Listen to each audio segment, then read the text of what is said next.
Let's travel back 165 million years to a world completely dominated by giant lizards. They were the absolute masters of this planet. The Earth trembled beneath their colossal paws as they plowed their way through ancient forests, engaged in deadly battles for hunting rights, or peacefully browsed the leaves of giant trees. Their presence shaped the very essence of the prehistoric world. Ancient oceans were home to colossal sea monsters and creatures whose leathery wings blotted out the sun soared in the skies. It was an era of life whose scope boggles our imagination today. And yet, this world collapsed. It didn't fade slowly, didn't vanish gradually, but was destroyed in an instant in a monstrous cataclysm that forever reshaped our planet. To this day, studying fossilized bones and discovering new clues, we try to piece together this grand mosaic of the past. What was it like, that ancient world, and what force ended its history? This is the story of Earth's greatest mystery, a tale of triumph and tragedy for the most incredible creatures ever to walk this planet. Imagine a span of time so vast that human history seems like a fleeting moment in comparison. More than 165 million years. That's how long the dinosaurs reigned supreme. Their incredible history began in the Triassic Period, reached its zenith in the Jurassic, and tragically ended at the very end of the Cretaceous Period.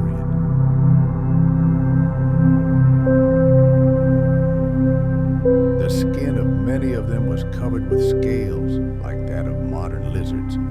But paleontological discoveries in recent decades have given us a surprise.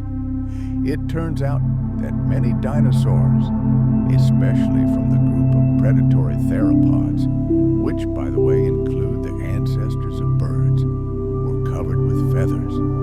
One of the most heated debates in paleontology still revolves around their metabolism. Were these giants cold-blooded, like modern reptiles, or did they have warm blood? Today, the scientific community is inclined to believe that their metabolism was much more active than that of typical cold-blooded animals. Perhaps some of them were truly completely warm-blooded, allowing them to maintain an incredible level of activity. As for reproduction, everything is clear. All known dinosaurs were hatched from eggs, just like their distant descendants, birds and modern reptiles.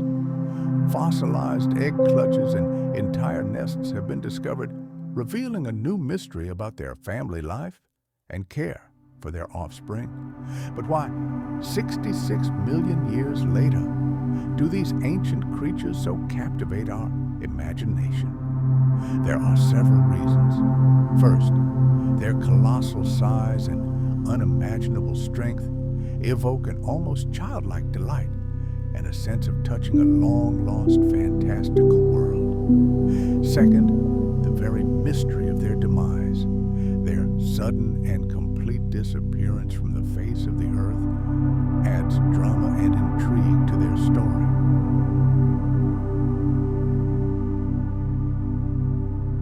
And finally, the scientific discovery that modern birds are the direct descendants of dinosaurs creates a strong, tangible connection between those ancient giants and the world we see outside our windows. This makes them cease to be mere monsters from the past and become part of our shared evolutionary history. Of course, popular culture has also played a huge role. Films, books, and toys have made dinosaurs true icons, an interest in which is passed down from generation to generation. The Mesozoic era is divided into three great periods, and dinosaurs played a unique role in each. It all began in the Triassic Period, which spanned from 252 to 201 million years ago. This was the time when the very first dinosaurs appeared on the scene. They were still relatively modest in size and did not occupy a dominant position in yielding to other, more ancient reptiles. But then came the Jurassic Period, the period from 201 to 145 million years ago. This was a true triumph for dinosaurs. They began to evolve rapidly, giving rise to ever new species. It is this era that we associate with giant sauropods, whose necks disappeared into the tree canopies, and with huge, ferocious theropod predators. And finally, the Cretaceous Period, which lasted from 145 to 66 million years ago, marked the apogee of their evolution. The diversity of shapes and sizes reached its peak.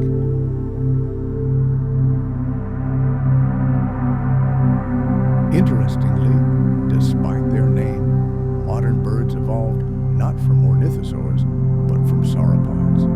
For 165 million years, these creatures were the undisputed monarchs of the land.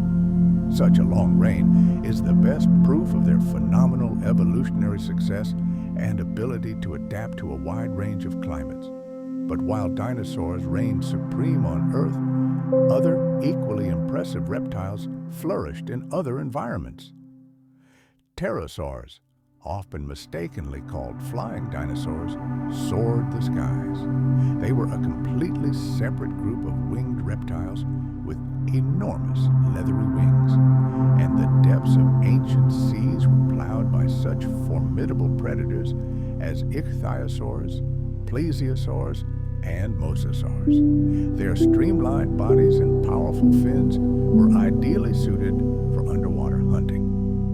It's important to understand that all these groups, although they lived alongside dinosaurs, were not dinosaurs. The term dinosaur refers exclusively to land animals with a very specific pelvic and limb structure. The science of dinosaurs, or paleontology, was born in the early 19th century, when the first mysterious fossils began to be discovered in England.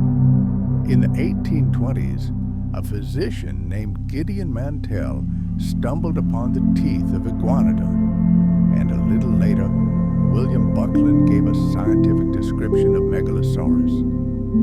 These early discoveries were a revelation, generating unprecedented interest among both scientists and the general public.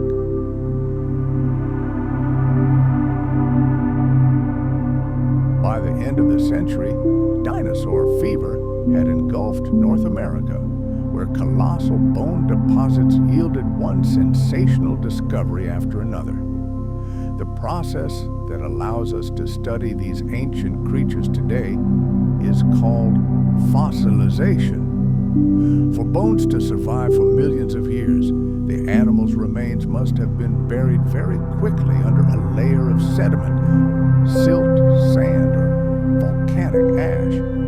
This protected them from scavengers and destruction. Then, over millions of years, minerals dissolved in groundwater gradually replaced the organic matter of the bones, turning them into true stone. These fossils are a priceless time capsule, preserving information about the anatomy, behavior, and habitat of dinosaurs. Modern scientific research continues to uncover new mysteries. Almost every year, paleontologists describe new species or discover data that challenges our previous understanding. Cutting-edge technologies, such as computed tomography and 3D modeling, allow scientists to peer inside fossils in incredible detail. They can study the internal structure of bones, muscle attachments, and even see brain cavities. Biomechanical models help us understand how dinosaurs walked, ran, and hunted. And chemical analysis of bones and teeth reveals secrets about their diet, growth rates, and even physiology. Even fossilized footprints left millions of years ago tell us fascinating stories about how these majestic creatures moved, herded, and interacted.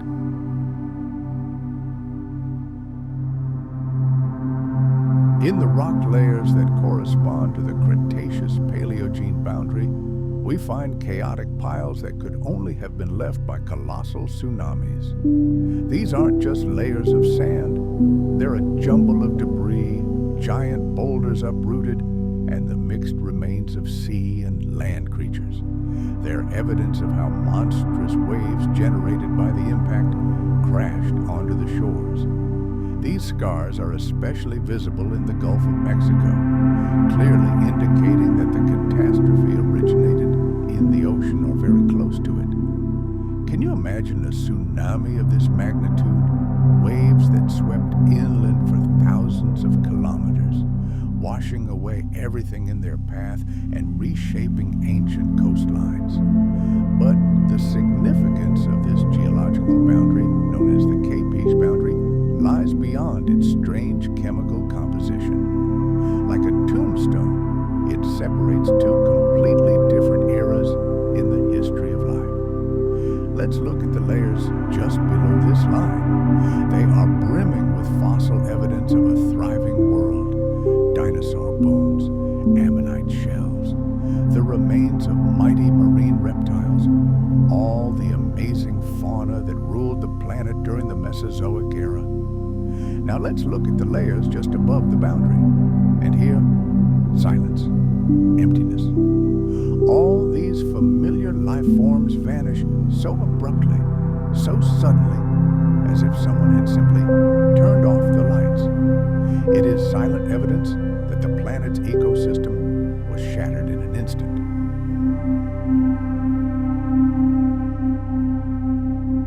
However, at the end of the 20th century, a new, truly revolutionary idea emerged, now accepted by the scientific community. The cause was a collision between our planet and a giant celestial body. This bold hypothesis was first proposed in 1980 by Nobel Prize-winning physicist Luis Alvarez and his son, geologist Walter Alvarez. Their work forever changed our view of mass extinctions. Their entire theory was built on a striking discovery, an iridium anomaly in the KPG boundary layer. As we've already mentioned, iridium is a metal that's extremely rare in the Earth's crust, but abundant in asteroids and comets. When the Alvarez team analyzed samples of boundary clay from Gubbio, Italy, they discovered an extraordinary concentration of this cosmic metal. Similar anomalies were soon confirmed elsewhere on the planet. The conclusion was obvious. The most likely culprit of the catastrophe was the impact of a giant asteroid on Earth. This discovery became the first compelling physical evidence that an extraterrestrial event could have caused a global environmental catastrophe. Scientists have calculated that an asteroid or comet several kilometers in diameter slammed into Earth. The impact released an unimaginable amount of energy. The force of this impact was billions of times greater than the atomic bomb dropped on Hiroshima. It's equivalent to the explosion of 100 million megatons of TNT.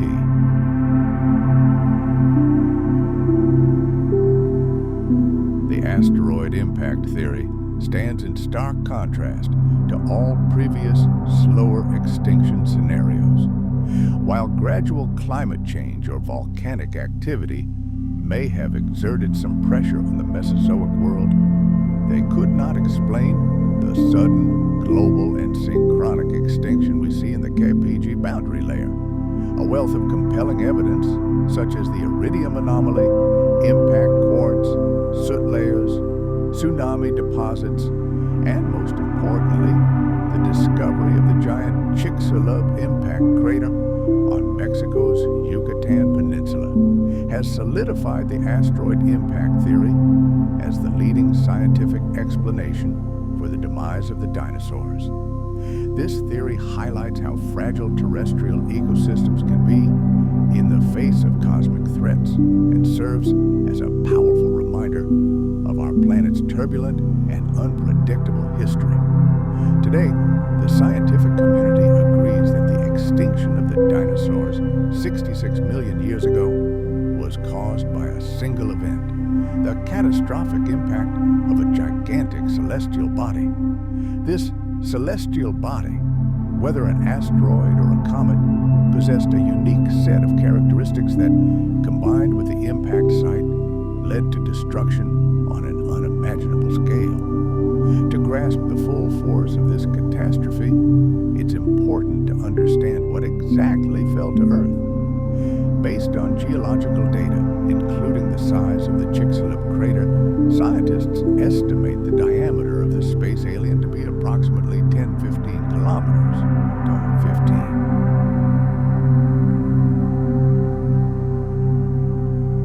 15. Imagine Mount Everest hurtling out of space at the speed of a bullet. An object of this size, hurtling at cosmic speed, possesses monstrous kinetic energy, which is released upon impact as destructive force. And we can infer the composition of this space rock from the chemical traces it left behind across the globe. That anomalously high iridium content in the boundary layer, which became the key to solving the greatest mystery in Earth's history. The key to unraveling the origin of this cosmic killer was hidden in the Earth's rock itself. We are talking about iridium, an element that is extremely rare on our planet, but abundant in meteorites. This became irrefutable evidence pointing to the extraterrestrial origin of the culprit of the catastrophe. But what was it? An icy comet hurtling from the depths of space, or a rocky asteroid that had lost its way? All the evidence collected by geologists points to the second suspect. The evidence supports the idea of a so-called carbonaceous chondrite, a special type of stony asteroid. This hypothesis is supported by other discoveries made in the Earth's boundary layer. Geologists have discovered unusual minerals there, such as chromite and nickel-rich spinel. These substances are a kind of signature of certain types of meteorites. While we can't rule out the comet theory with 100% certainty, the balance of geological evidence tips decisively in favor of an asteroid.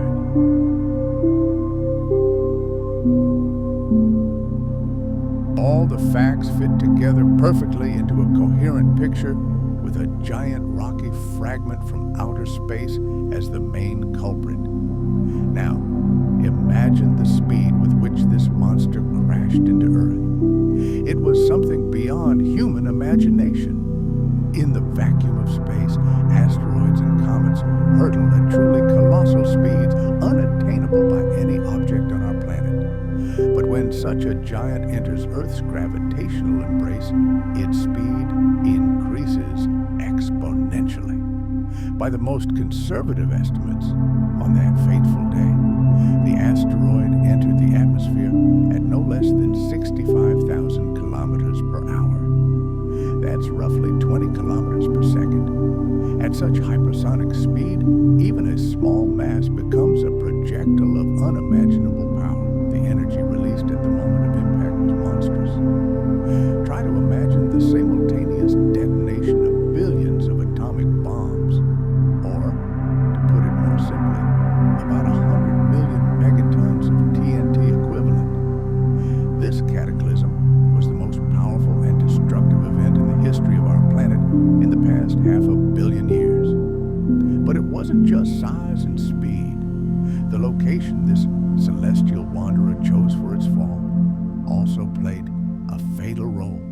The asteroid crashed into a shallow sea off the coast of what is now Mexico's Yucatan Peninsula, leaving behind a gigantic scar, the Chicxulub crater.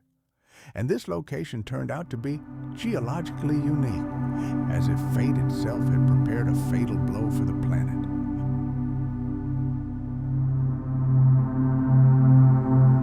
Imagine a space rock slamming into Earth in a matter of seconds, carves out a crater hundreds of kilometers wide and dozens of kilometers deep. Incredible pressure and heat instantly vaporized gigantic masses of rock. both within the asteroid itself and within the Earth's crust.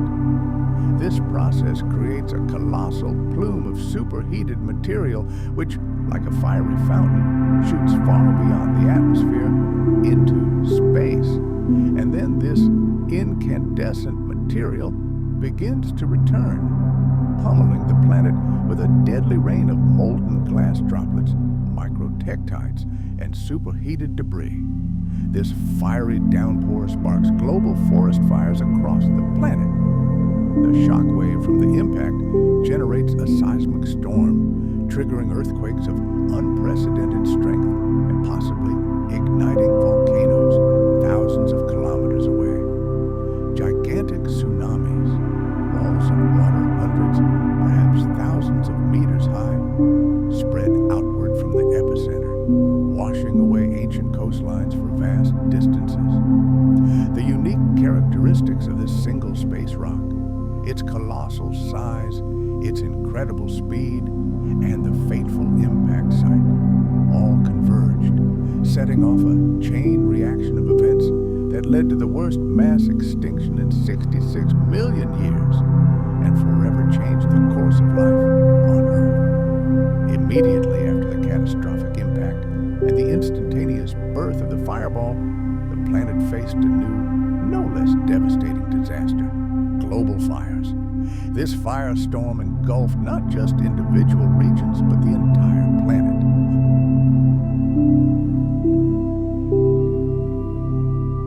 The phenomenon was caused by the infernal heat and rain of molten debris ejected from the Chicxulub crater. Irrefutable evidence of this catastrophe remains in geological layers.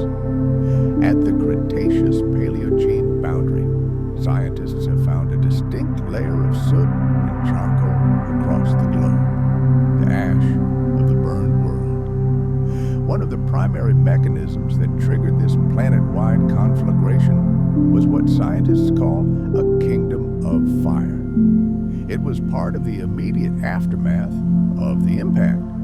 Superheated material consisting of microscopic glass spheres called tektites and other crushed particles ejected into space began re-entering Earth's atmosphere at incredible speeds.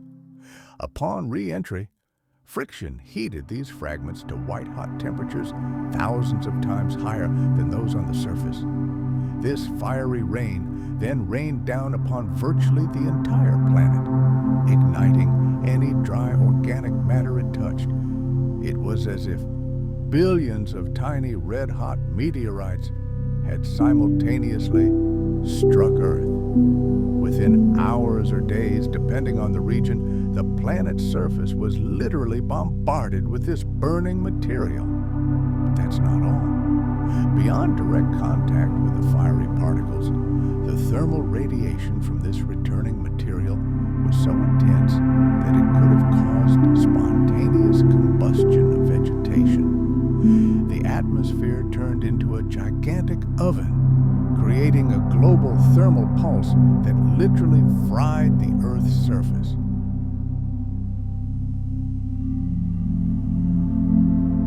One of the key discoveries in these samples was the discovery of so-called shocked quartz.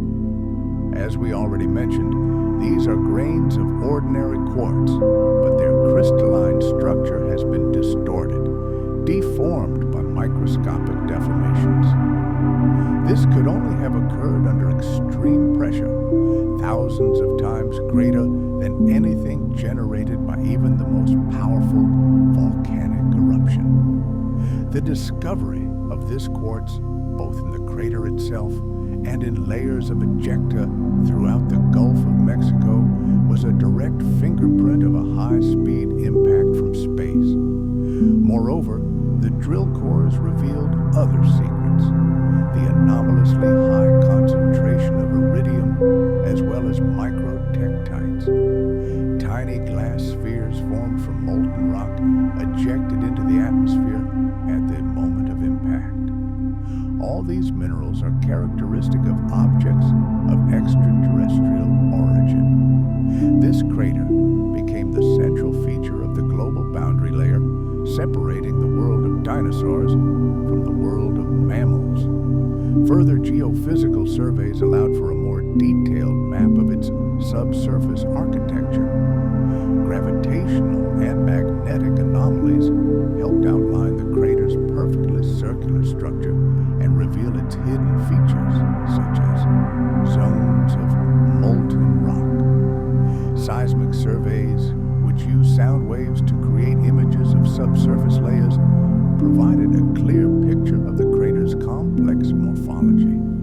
This morphology included a central peak ring, a distinctive feature of the largest impact craters.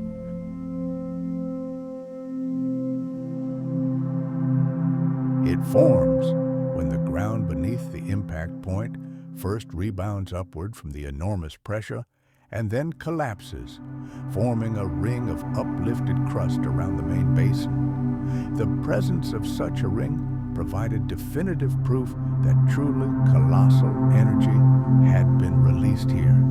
In addition to direct geological evidence, satellite data also confirmed that this crater was created by an impact of incredible force. The Chicxulub impact left a profound mark not only on the region itself, but far beyond.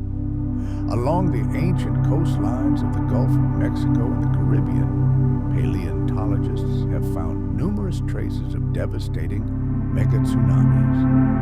These are enormous deposits, a chaotic mixture of marine and terrestrial rocks interspersed with giant boulders. All these traces point to one place, the asteroid impact point. This suggests that the impact generated waves of truly biblical proportions, which inundated vast coastal areas hundreds of kilometers inland. However, the fatal factor that exacerbated the global catastrophe was the impact site itself. The asteroid had the misfortune of falling in shallow waters, whose bottom was composed of sulfur-rich rocks such as gypsum and anhydrite. When the spacecraft slammed into these layers, the monstrous temperatures and pressure instantly vaporized not only the asteroid itself and a section of the Earth's crust, but also a huge amount of these sulfur-rich rocks.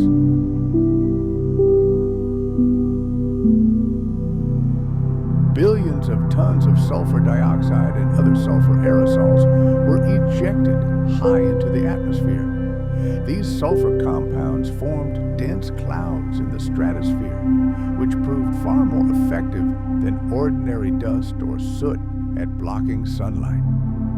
The planet was plunged into a long, cold darkness. But that wasn't all. These clouds produced sulfuric acid, which fell to the earth as caustic, corrosive rain. This rain scorched vegetation and fatally acidified the upper layers of the oceans, causing mass die-offs of marine organisms, from plankton to giant marine reptiles. Had an asteroid of a similar size struck, for example, the granite floor of a deep ocean, the consequences, although devastating, likely would not have resulted in the release of such a colossal amount of sulfur. This means the global environmental crisis could have been less severe. The discovery and detailed study of the Chicxulub crater transformed the extinction of the dinosaurs from a geological mystery into a well-studied event, clearly demonstrating how forces from outer space can radically alter the course of life on Earth. The asteroid's final journey toward Earth, a silent cosmic bullet hurtling through the void, culminated in a terrifying sequence of events spanning just seconds. The space rock, 10 to 15 kilometers in diameter, slammed into our planet's atmosphere at unimaginable hypersonic speeds, likely exceeding 60,000 kilometers per hour.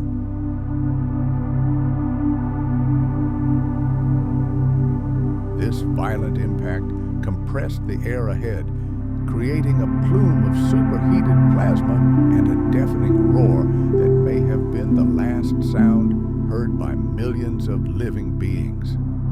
Air resistance heated both the asteroid itself and the atmosphere around it to white-hot temperatures, turning the approaching object into a blinding, unbearably bright streak of light in the sky. In that first, infinitely brief instant when the asteroid touched the Earth's surface, a catastrophe of unprecedented proportions began. All the gigantic kinetic energy contained within this hurtling rock was instantly converted into heat, light, and mechanical energy. The power of this ejection was equivalent to the explosion of approximately 100 million megatons of TNT. This incomprehensible force was many times greater than the combined power of all the nuclear weapons ever created by humanity. This energy was so intense that it not only melted, but instantly vaporized not only the asteroid itself, but also a colossal volume of the Earth's crust, creating a superheated mixture of rock vapor and water. The flash from this collision was so bright that it could be seen on other continents, perhaps even on the opposite side of the globe. Any living creature within hundreds of kilometers of the impact point was annihilated in a split second. These unfortunates were either incinerated to ashes or permanently blinded.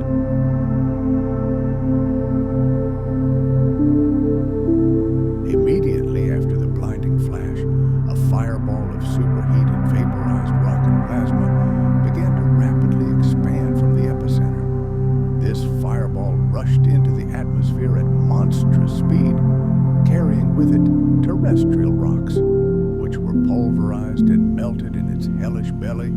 The temperature within this plasma cloud must have reached thousands of degrees Celsius, creating a veritable hell on Earth. Simultaneously with the fireball, a gigantic shock wave was generated, rushing in all directions, both across the planet's surface and through the atmosphere. The subsurface shock wave was comparable to a magnitude 10 or even 11 earthquake, an event virtually unheard of in modern times. This seismic wave rippled across the entire planet, causing massive shifts in tectonic plates. It eroded the Earth's crust, displaced faults, and possibly triggered volcanic eruptions thousands of kilometers from the epicenter. Animals across the globe were knocked off their feet, and the landscape itself was transformed beyond recognition. The atmospheric shock wave was no less, if not more, destructive. This wall of compressed air initially spread at supersonic speeds, wiping out everything in its path for hundreds, even thousands of kilometers from the epicenter. Trees were uprooted and thrown vast distances. Entire forests were destroyed in an instant. Imagine the epicenter of this apocalyptic event.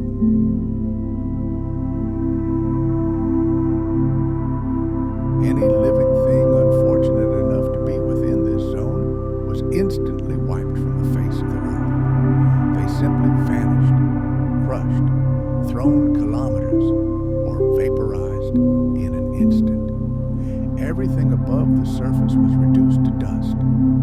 Following the blinding flash came the shock wave, an invisible wall of crushing force. It swept across the planet at a speed faster than sound, stripping centuries-old trees of their leaves, uprooting them, and turning the lush landscape into a lifeless, scorched desert. And where the asteroid slammed into the planet's crust, a monstrous fireball began to swell, forming a gigantic crater. Billions of tons of molten rock and debris shot into the sky at unimaginable speeds. It resembled a gigantic curtain of fire and rock, which scientists call an ejector plume. This deadly cocktail of vaporized minerals, droplets of molten rock, microscopic glass beads called tektites, and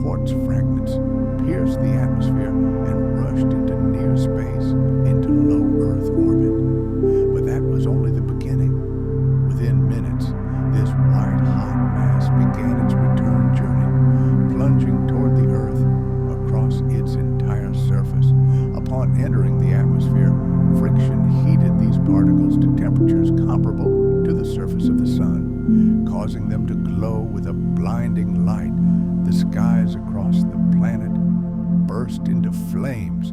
A fiery rain began, billions of red-hot projectiles, turning the night sky into a blazing dome and the daytime sky into a veritable inferno.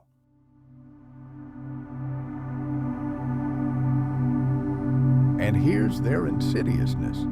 Unlike dust and soot, which settled to the ground within months, these aerosols could hang in the stratosphere for years, effectively blocking sunlight for a very long time. High-altitude winds quickly carried this explosive mixture of dust, soot, and sulfur across the globe. The planet was enveloped in a dense, impenetrable cloud that remained undisturbed day or night.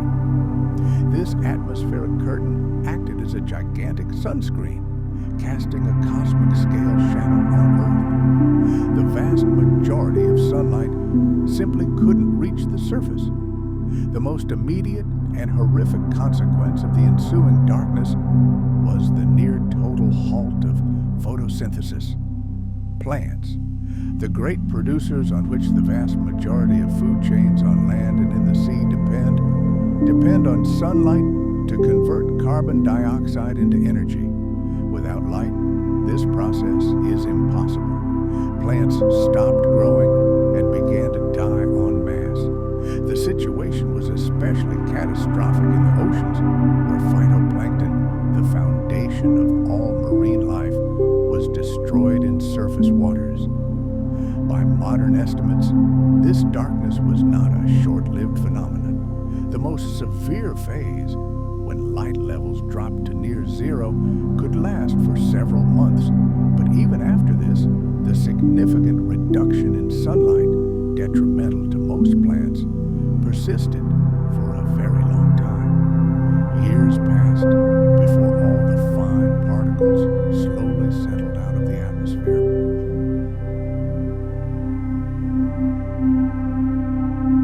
Even a short period of complete darkness would have been fatal to ecosystems, but such prolonged darkness meant their total large-scale destruction. The consequences of that prolonged night were truly horrific. Plants starved to death, deprived of light. This triggered a cascading collapse of entire food chains. Herbivorous dinosaurs and other plant-eating animals were rapidly deprived of their food supply and began to die of exhaustion. Their deaths, in turn, triggered a chain reaction of mass extinction among the predators that hunted them. Even those creatures that survived the impact itself, the fires and the tsunamis, were now doomed to starvation. This collapse also affected marine ecosystems. The death of phytoplankton led to the extinction of zooplankton and subsequently all that fed on them, including giant marine reptiles. The plunging of the world into darkness became a tipping point, cutting off the flow of energy to all ecosystems on the planet. This was one of the most deadly consequences of that catastrophe. But the darkness and dust that enveloped the Earth brought another disaster, an extreme global cooling event, which scientists call a shock winter. This prolonged period of severe cold, coupled with the absence of sunlight, created absolutely unbearable conditions for survival, especially for large dinosaurs, whose bodies were not adapted to such drastic temperature changes.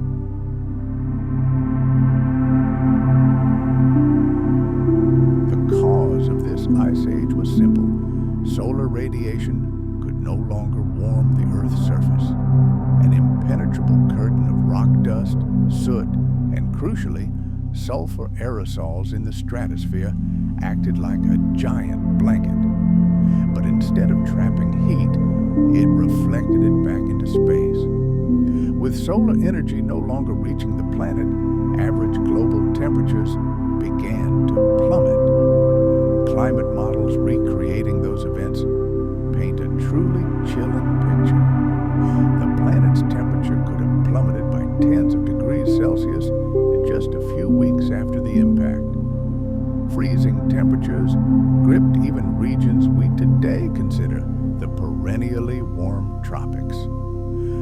harshest phase of the impact winter is estimated to have lasted from several months to a year. During this time, conditions comparable to a severe polar winter prevailed across the planet. Even equatorial forests, which had never experienced frost, experienced sub-zero temperatures. This period of extreme cold was followed by a more moderate but still anomalously cool climate that lasted for several years. During this time, sulfur microparticles and aerosols slowly settled out of the stratosphere. The return to the previous warm temperatures of the Cretaceous was very slow and took many years. The consequences of this cold spell were catastrophic for all life. Land plants, already suffering from the darkness, now died en masse from the frost.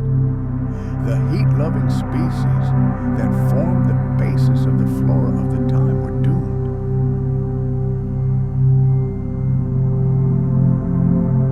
Even the most resilient plants struggled to survive in the perpetual darkness and cold. This global loss of vegetation completely deprived herbivorous dinosaurs and other animals of food. Aquatic ecosystems suffered no less. The surface waters of oceans and lakes rapidly cooled, and in high latitudes, they were completely covered with ice. This led to the mass death of marine life, which was not adapted to such drastic changes. Even tropical regions of the planet, which had been oases of warmth for millions of years, experienced a sudden and severe cold snap. This sharp temperature spike was a death sentence for plankton communities, microscopic creatures extremely sensitive to the slightest fluctuations in temperature and light levels. Once phytoplankton, the invisible foundation of all marine life, began to die, a deadly domino effect was triggered. The plankton that fed on them were left without food, and a wave of starvation swept through the entire food chain. The entire marine ecosystem was on the brink of collapse.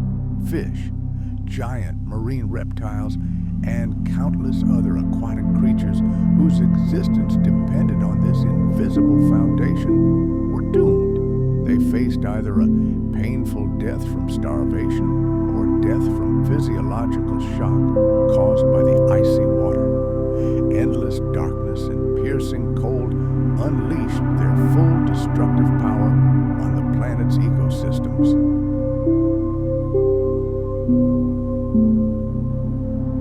And although the initial impacts, firestorms and tsunamis, inflicted colossal and immediate damage, it was the protracted climate catastrophe, plunging the world into darkness and cold, that proved the final nail in the coffin for most living creatures, and most notably, the giant dinosaurs.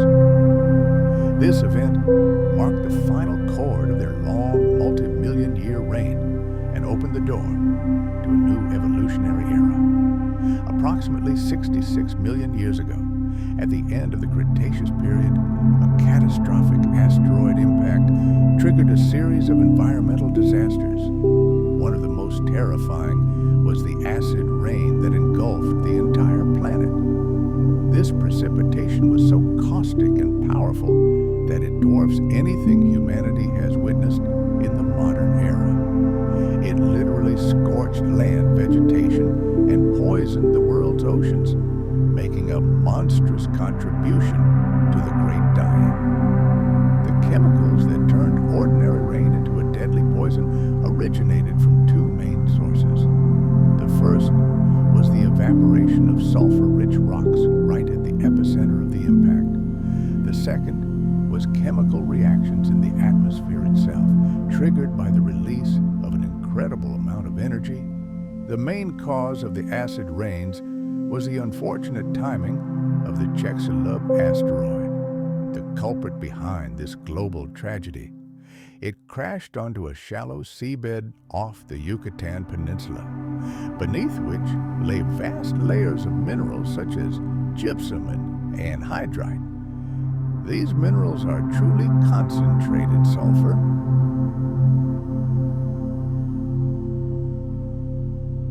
And the wildfires raging across the planet, burning millions of tons of vegetation, released even more toxic compounds into the air, exacerbating the chemical assault on the biosphere. Once sulfuric and nitric acid aerosols formed in the atmosphere, they were picked up by powerful high-altitude winds and rapidly dispersed across the globe. Acid rain ceased to be a localized problem. It became a global environmental disaster. Any precipitation, be it rain, snow, or fog, became incredibly caustic. pH levels could drop to values close to 0 or 1, comparable to the acidity of a car battery. This level is many times greater than what we know about modern industrial acid rain, where the pH rarely drops below 4. Scientists estimate that this hellish downpour lasted from several months to several years, until the toxic aerosols slowly settled out of the stratosphere. The impact of such rain on land plants was absolutely devastating. The acid directly burned plant tissue, dissolving the protective waxy layer on leaves and destroying cells. This led to massive leaf drop, stunted growth, and the death of entire species. But that wasn't all. Seeping into the ground, the acidic water poisoned the soil for decades to come. It leached vital nutrients, rendering the land infertile. Worse, it released toxic metals like aluminum from minerals, which were then absorbed by plant roots, poisoning them from the inside.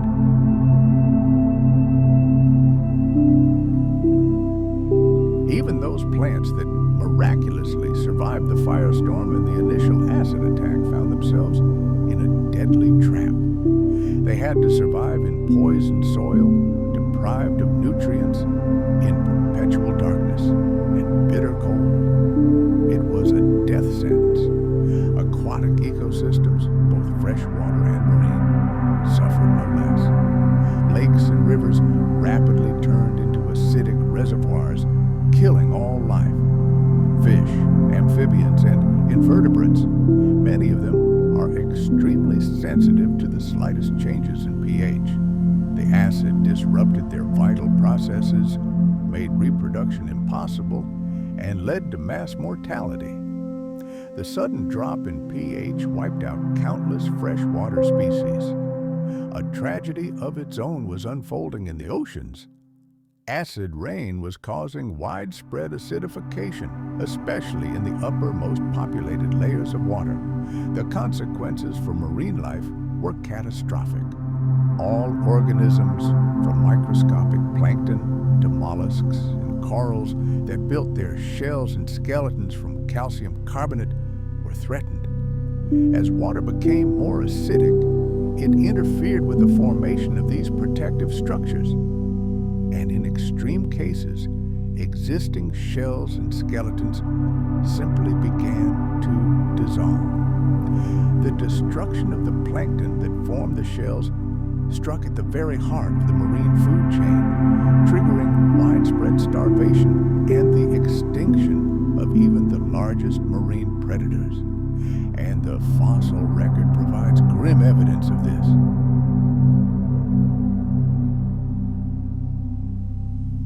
Looking at rock layers dating back to the Cretaceous boundary, one can see a dramatic, almost complete disappearance of shelled marine microorganism fossils.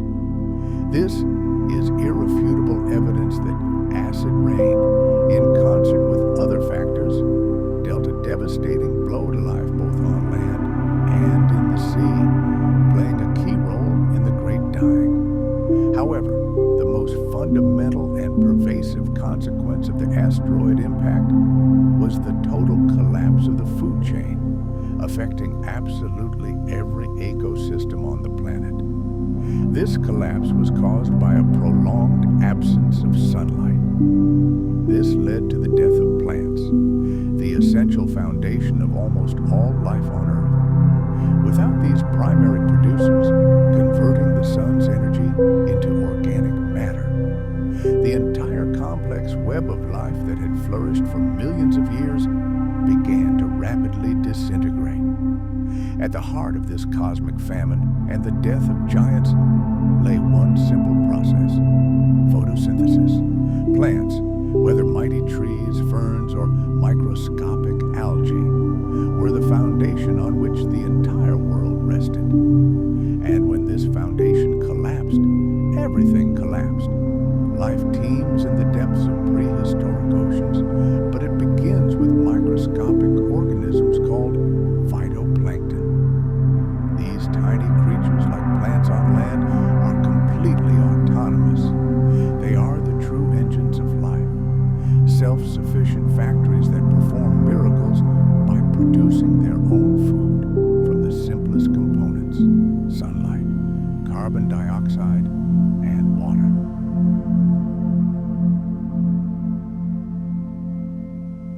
Plants are the foundation upon which virtually every ecosystem rests. They take inorganic substances and transform them into organic matter, into living energy, which is then passed on. Herbivores, or primary consumers, depend directly on this plant matter.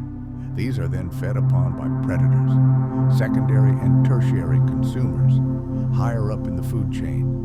This continuous flow of energy, initiated by the sun and channeled through plants, supports almost all complex life on our planet. But imagine this well-oiled machine suddenly breaking down. The impact of a giant asteroid, the ensuing planet-wide forest fires, and the evaporation of sulfur-rich rocks resulted in an unimaginable amount of dust being kicked into the atmosphere. In an instant, photosynthesis was halted, condemning all large organisms on the planet to starvation. An impenetrable shroud of soot and sulfuric acid aerosols thickened over the Earth. This curtain became a global barrier to sunlight, effectively blocking light for an incredibly long time. Climate simulations and geological data paint a grim picture. Light levels on the planet's surface plummeted to near zero. The Earth was plunged into near total darkness that lasted for months, with dense twilight persisting for years. This prolonged darkness had a devastating impact on all life. Photosynthesis, the basis of life, became impossible. Land-based plants were the first to feel the full force of the impact.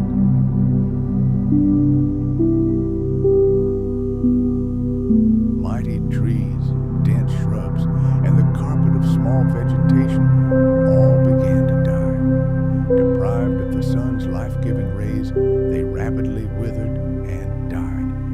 Even those plants that miraculously survived the initial firestorms could not survive the ensuing famine. The freezing temperatures of the impact winter caused by the catastrophe only exacerbated this agony. Mesozoic vegetation was adapted to warmth and simply could not withstand the frost. The deadly combination of darkness and cold created conditions that made survival on a global scale impossible. An equally tragic scene unfolded in the oceans. Microscopic phytoplankton, the primary producers of marine ecosystems, are critically dependent on sunlight penetrating the upper layers of water. When the sun disappeared behind a veil of dust, these tiny organisms, the foundation of the vast ocean food web, died in colossal numbers. We see evidence of this marine collapse today in the fossil record. The so-called Cretaceous-Paleogene boundary is marked by the abrupt and sudden disappearance of numerous plankton species. Due to the widespread loss of plants, the entire food chain began to collapse like a house of cards from the bottom up. Herbivores, who depended entirely on plants for their existence, found themselves in a death trap. Their food supplies dried up at an alarming rate. Enormous herbivorous dinosaurs like hadrosaurs and ceratopsians had to devour tons of vegetation daily to sustain their enormous bodies.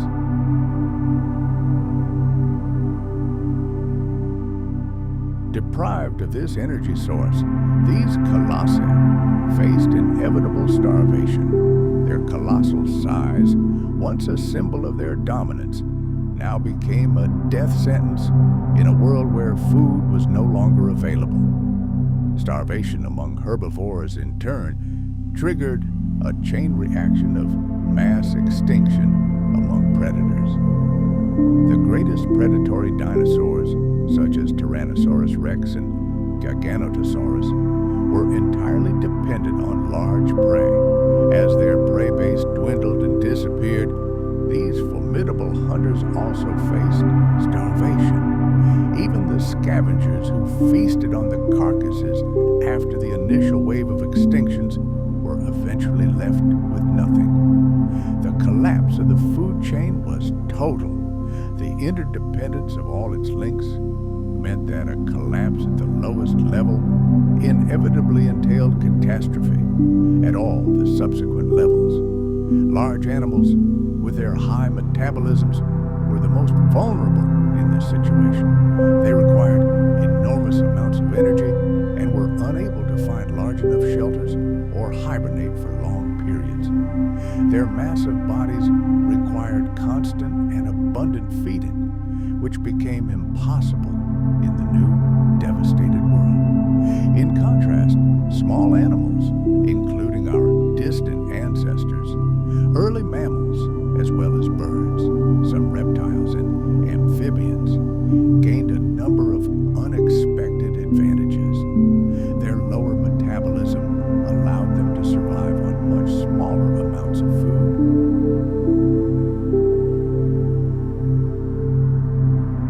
Many could burrow underground, hide in caves, or enter a state of torpor, waiting out the darkest and coldest times. Moreover, many of the surviving small ones were omnivores. They found alternative food sources, seeds, insects, rotting organic matter, and even small carcasses, which gave them a saving grace amid the total extinction of plants. Thus, the collapse of the global food chain, triggered by the atmospheric curtain, became the primary and most devastating mechanism of mass extinction. This mechanism acted selectively. It mercilessly destroyed the largest and most specialized creatures, but gave smaller, more adaptable species a chance to survive. While the asteroid impact theory is currently the leading scientific explanation for the demise of the dinosaurs, other major geological events occurring around the same time could also have played a fatal role. An alternative explanation, however, attributes the catastrophe to massive and prolonged volcanic eruptions. This hypothesis takes us to the region known as the Deccan Traps, located in what is now west-central India. Imagine one of the largest volcanic provinces on Earth, occupying a vast territory covered in layers of solidified basaltic lava. These eruptions were not isolated explosions, but a series of monstrous events spanning nearly 1 million years, right at the boundary between the Cretaceous and Paleogene periods.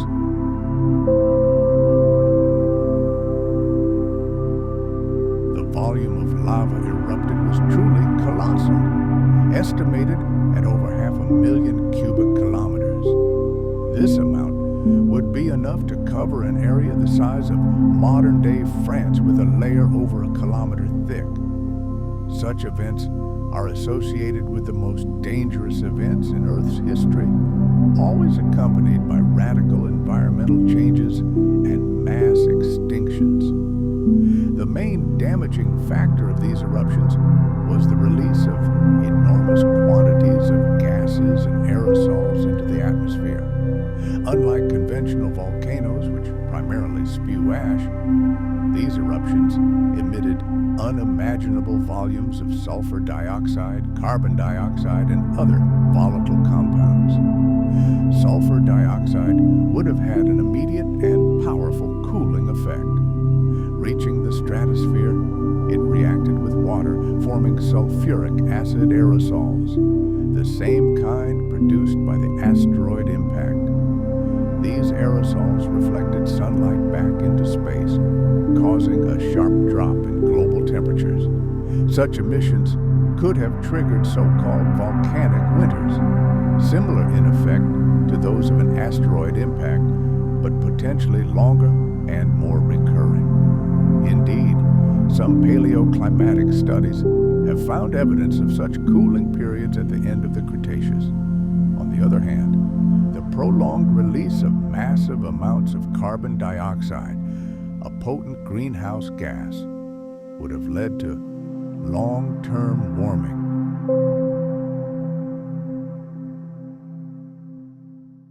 While sulfur aerosols caused short-term cooling, carbon dioxide accumulated in the atmosphere, trapping heat like a blanket, gradually raising global temperatures.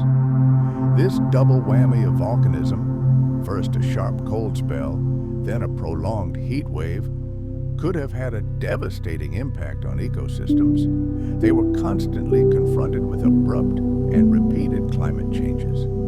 These swings from cold to warmth and back again force living organisms to continually adapt to new unbearable conditions. Such ecological instability could have greatly weakened ecosystems, making them extremely vulnerable to any subsequent shocks. Scientists studying the timing of the Deccan Traps eruptions have reached astonishing conclusions. Precise radiometric dating of lava flows has revealed that the most intense phase of volcanism, when the bulk of the lava erupted, occurred in the last few 100,000 years of the Cretaceous. This peak of activity occurred in close proximity to the extinction event boundary. This timing has led many scientists to speculate that volcanism may have played a key role in the mass extinction, either as the sole cause or as a major factor setting the stage for the final asteroid impact. Proponents of the volcanic theory believe that prolonged stress from alternating periods of cooling and warming drove ecosystems to the point of no return. Imagine the scene, a world that was already slowly dying.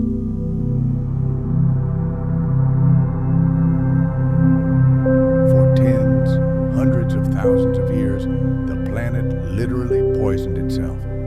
Streams of sulfur and carbon dioxide erupted from giant cracks in the Earth's crust, turning the oceans acidic and dissolving the shells of marine creatures. Toxic rains poured from the skies to the earth, scorching foliage and poisoning waterways. Under these conditions, the planet's ecosystems gradually weakened, becoming fragile and vulnerable. Populations of dinosaurs and other ancient life forms may have already been in decline. From this perspective, the impact of the giant asteroid was not so much the cause as the final, decisive blow.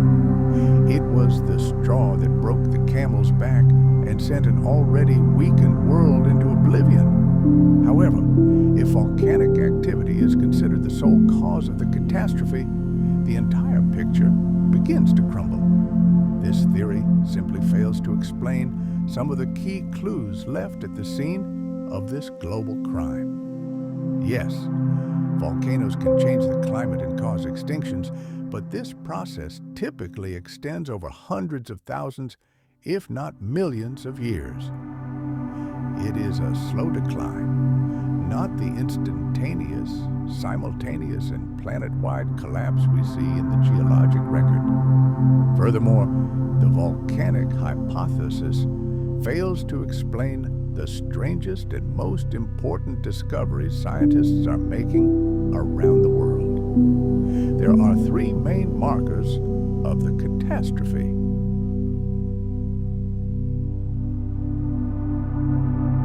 prolonged climate swings and ocean acidification, all of this weakened ecosystems and the dinosaurs themselves, making them incredibly vulnerable to that final knockout blow from space. Thus, while the asteroid was en route, our planet may already have been writhing in agony from its own internal rage. Traces of these monumental events are forever imprinted in the Earth's crust, like the pages of a stone book. Some of the most striking evidence are the so-called large igneous provinces, giant regions where unimaginable volumes of molten rock erupted to the surface. And when it comes to the demise of the dinosaurs, one such place takes center stage: the Deccan Traps, located in what is now western and central India. This unique volcanic region, where colossal lava eruptions occurred precisely at the turn of the Cretaceous and Paleogene periods, has become a key player in the scientific investigation into the causes of that ancient catastrophe. The Deccan Traps are a classic example of so-called trap or sheet volcanism. Forget the familiar cone-shaped volcanoes spewing ash and lava from a single vent. Here, everything was different. Imagine gigantic cracks in the Earth's crust, from which, as if from a broken dam, endless rivers of liquid, hot, basaltic lava flowed. These flows spread for hundreds of kilometers, covering vast territories. Eruptions could last for centuries, layer after layer inundating the landscape and creating massive layered plateaus.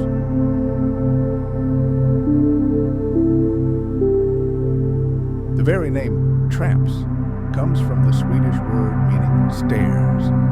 Indeed, due to erosion, these solidified lava flows today look like giant steps leading into the prehistoric past. The scale of this event is staggering. Even today, after millions of years of erosion, the Deccan Traps cover an area of approximately 500,000 square kilometers, comparable to the territory of modern-day France. But geological data tells us that the original flood zone was much larger, possibly up to 1.5 million square kilometers. And the total volume of lava erupted is estimated at a monstrous 500,000 cubic kilometers, although some scientists estimate figures 3 times higher, up to 1.5 million. To grasp the scale of this event, let's conduct a thought experiment. If this entire volume of lava, 1.5 million cubic kilometers, were spread evenly across a country like India, it would be covered by a layer of molten rock half a kilometer thick. This is an almost inconceivable amount of fiery material erupted from the Earth's depths. The timing of these eruptions is crucial for understanding their role in the extinction. Radiometric analysis has shown that this entire volcanic epoch lasted for about 1 million years, right at the boundary between 2 geological eras. However, the most violent phase, when the lion's share of the lava erupted, occurred in the last few 100,000 years of the Cretaceous period.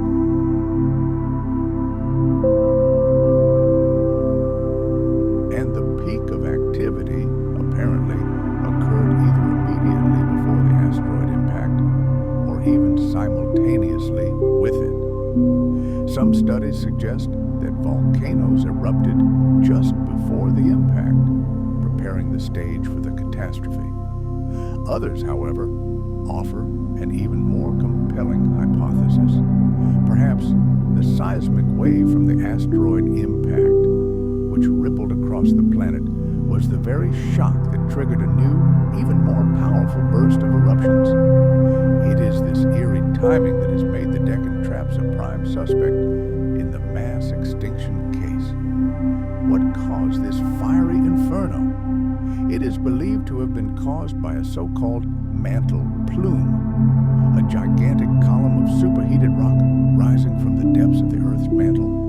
At the end of the Cretaceous, the Indian tectonic plate drifting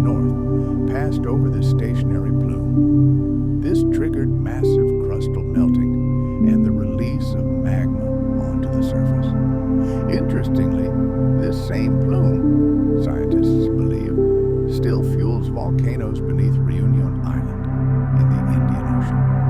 The plate's movement over this hotspot left behind a fiery trail, and the Deccan Traps are its most spectacular manifestation. The geological structure of these formations resembles a giant layer cake. Hundreds of individual lava flows lie on top of each other, and between them are thin layers of sedimentary rock, evidence of brief periods of quiescence between eruptions.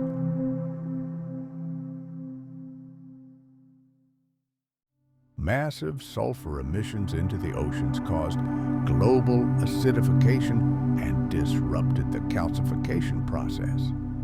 Countless marine organisms, from microscopic plankton to coral reef builders, create their shells and skeletons from calcium carbonate. And in an acidic environment, this becomes virtually impossible. But there was another far more insidious player in this climate drama: carbon dioxide, or CO2. Unlike sulfur aerosols, which cause relatively short-lived cooling, carbon dioxide is a powerful greenhouse gas. It acts as a heat trap, trapping it in the atmosphere. At the same time, it has an incredibly long lifetime. It can remain in the atmosphere for hundreds of thousands, even millions of years, before natural processes can remove it. The sustained and massive carbon dioxide emissions that accompanied the Deccan Traps eruptions would have led to a slow but steady, long-term rise in average global temperatures. The planet would have been slowly enveloped in an invisible thermal blanket. And while the cooling effect of sulfur could have been very strong immediately after a major eruption, the cumulative effect of a constant influx of carbon dioxide over 1 million years would have been far greater. This would have led to global warming, which in turn could have triggered ocean deoxygenation, that is, a loss of oxygen. Warmer water dissolves less oxygen, leading to the formation of vast dead zones where marine life simply suffocates.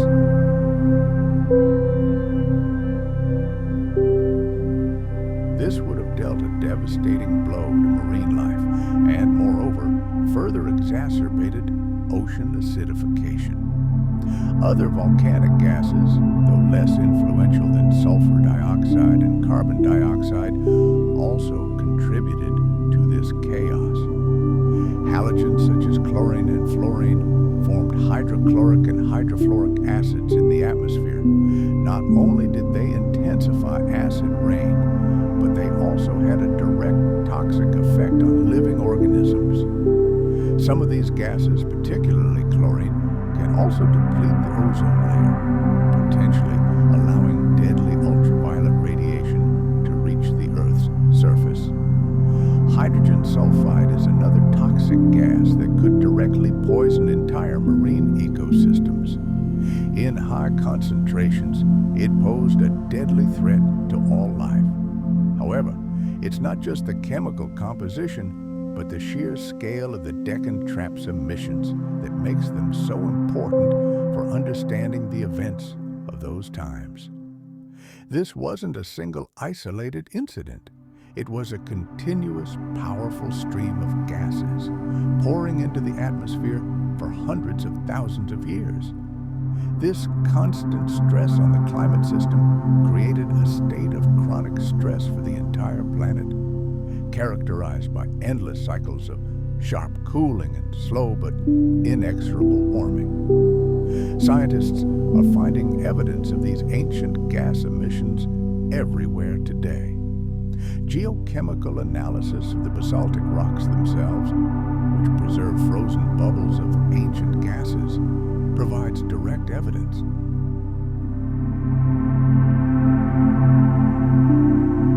Indirect evidence comes from ancient sediments, which, like a chronicle, preserve a record of the atmospheric composition and climate of the late Cretaceous.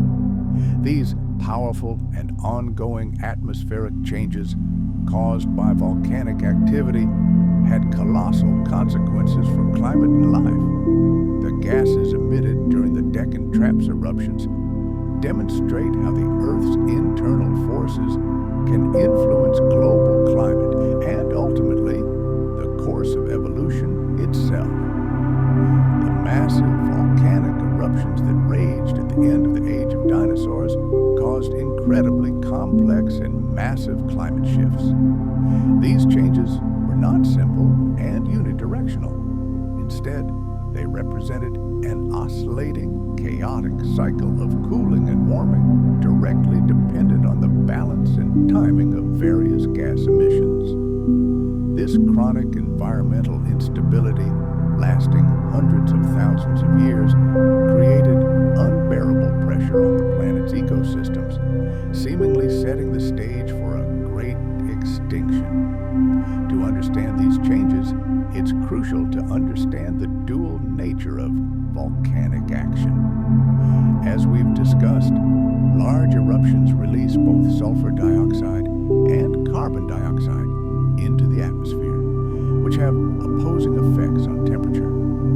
In the short term, sulfur dioxide dominated, causing cooling. When colossal volumes of sulfur entered the stratosphere, they oxidized and converted into sulfuric acid aerosols. These aerosols acted as a giant cosmic mirror, reflecting solar radiation back into space.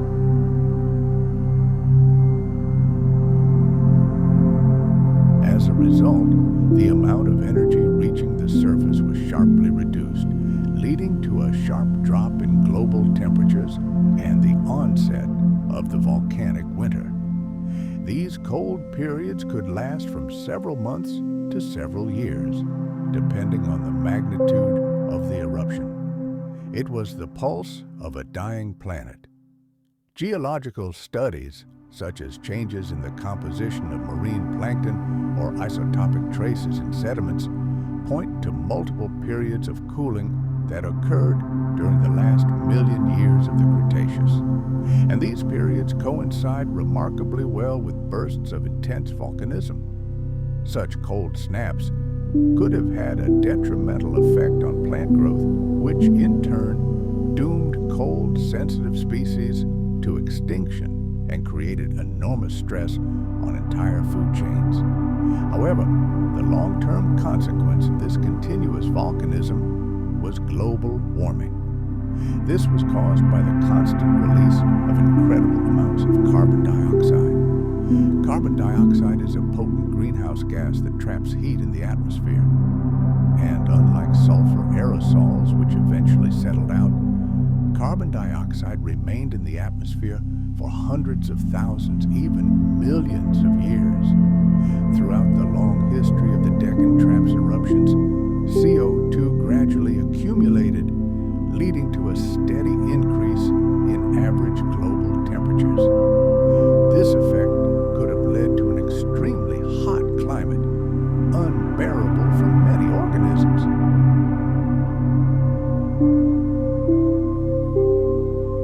Some paleoclimatic data do indicate a warming trend that peaked precisely at the Cretaceous-Paleogene boundary, and this warming may be directly related to emissions from the Deccan region. Thus, the Deccan Traps volcanism was likely not the cause of a single, monotonous climate change. Rather, it was a series of rapid but brief glacial bouts, followed by much longer periods of gradual stifling warming. This climate was characterized by monstrous fluctuations and complete unpredictability. Ecosystems were forced to constantly oscillate between relatively warm and cold periods, leading to catastrophic consequences. Oceanic anoxia, depleted oxygen reserves, and carbon dioxide-induced acidification, coupled with the icy periods of volcanic winters, created unbearable conditions for life on Earth. Any organism adapted to one was doomed to perish from the other. Imagine a world in constant turmoil. For creatures whose lives had been built and fine-tuned under stable, predictable drastic climate swings were a true curse. Organisms adapted to a very narrow temperature range found themselves on the brink of survival as that range alternately contracted from cold and expanded from unbearable heat. These global shifts, spanning millennia, impacted every ecosystem, but in different ways. Let's move on to land. Here, in prehistoric landscapes, changes in temperature and rainfall patterns reshaped the map of entire biomes.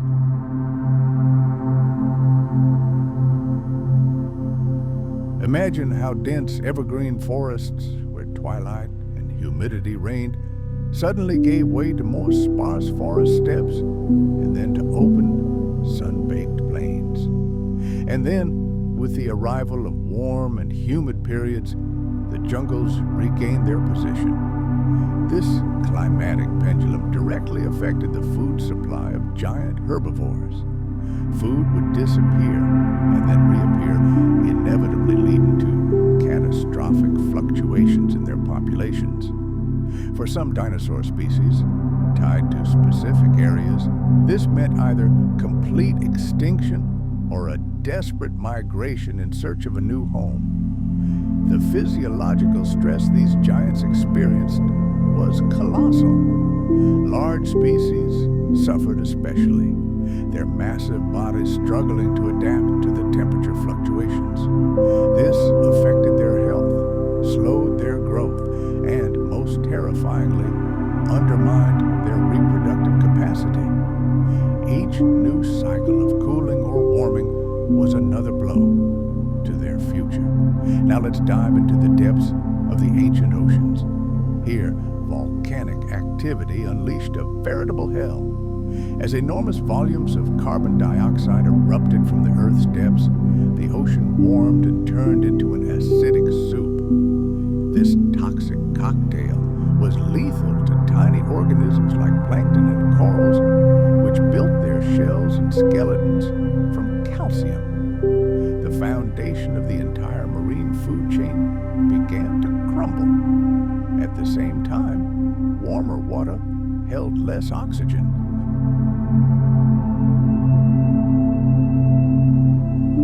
This led to the formation of enormous dead zones in the ocean depths, gigantic underwater graveyards where virtually nothing could survive. Conversely, when volcanic ash obscured the sun and periods of cold weather set in, it spelled doom for warmth-loving marine species, especially those living in warm, shallow waters. The endless cycle of these changes turned ocean life into a game of Russian roulette. Water chemistry and temperature constantly shifted, disrupting food chains and triggering waves of extinctions long before the main threat arrived from the skies.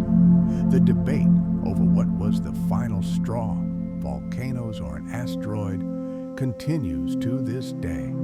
The impact of the giant Chicxulub meteorite offers a simple and elegant explanation for why everything happened so suddenly and simultaneously across the globe.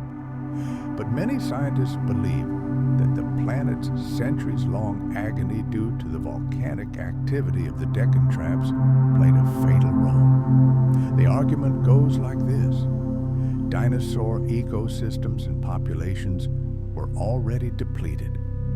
They were like a worn-out boxer who had been battered for hundreds of thousands of years by chronic climate instability, acid rain, and ocean poisoning. Volcanism weakened them, making them vulnerable, and at that moment, when the world was on its knees, came that crushing knockout blow from space.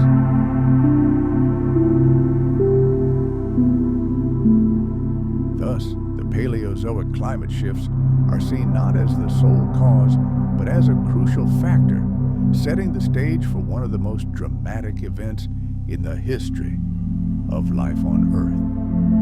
It was the most profound biological crisis our planet has ever known. Today, the leading scientific theory explaining this great mystery points to an asteroid impact, a theory supported by compelling geological geological evidence. However, over the decades, other hypotheses have been put forward to try to unravel the mystery of the dinosaurs' disappearance. Some of these ideas were once incredibly popular, but over time they gave way to the impact hypothesis. Others are now seen as complementary pieces to the overall picture, factors that exacerbated the overall environmental stress that led to the catastrophe. To understand the full depth of scientific research, let's take a look at these alternative scenarios. One of the most intriguing theories, which emerged long before the asteroid theory, suggested that the killer was invisible. This was the idea of a global epidemic. The theory posited that some highly contagious pathogen, perhaps a virus or bacteria, swept across the planet, causing a pandemic that wiped out the dinosaurs. The idea is appealing, given how effective diseases can be in wiping out entire populations, especially when animals lack immunity. However, this theory has significant problems.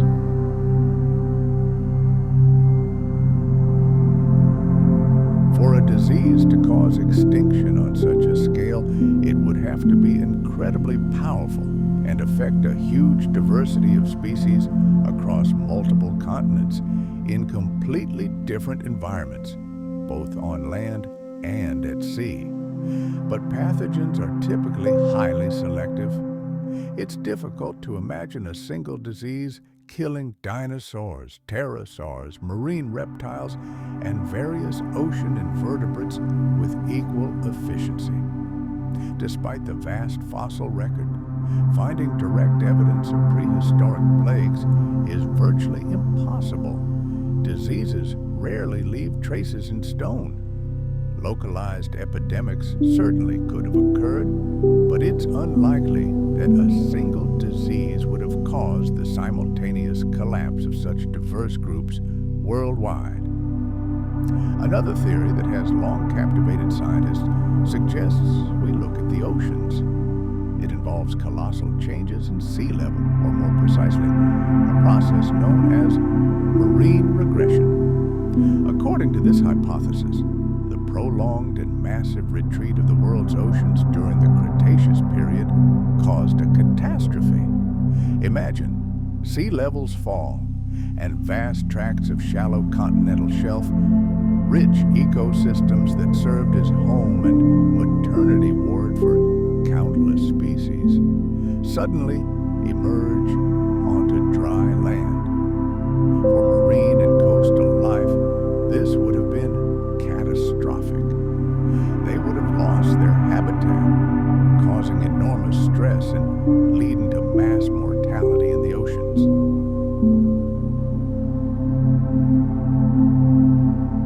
On land, the sea's retreat could have altered the coastal climate, making it drier and creating new land bridges between continents, which could have spread diseases or aggressive invasive species. Geological evidence confirms that sea levels did indeed fall at the end of the Cretaceous. But there was one problem: timing. This process was extremely slow, spread out over millions of years rather than a sudden event. Such gradualism cannot explain the sudden, axe-like, and global nature of the extinction, which simultaneously devastated both marine and terrestrial species. The fossil record provides no clear connection between the slow ocean retreat and the sudden disappearance of all non-avian dinosaurs. Before the asteroid shadow loomed, many scientists believed that the dinosaurs were wiped out by slow and gradual climate change. This idea suggested that at the end of the Cretaceous, the planet experienced a prolonged cold spell, or conversely, a more unstable climate with sharp seasonal fluctuations. Such changes would inevitably have affected vegetation, reducing food supplies or creating unbearable conditions for animals, accustomed to perpetual warmth and stability. Some researchers believed that the cooling trend was the decisive factor. It would have been particularly difficult for giant dinosaurs, whose enormous bodies could barely regulate their temperature in the approaching cold.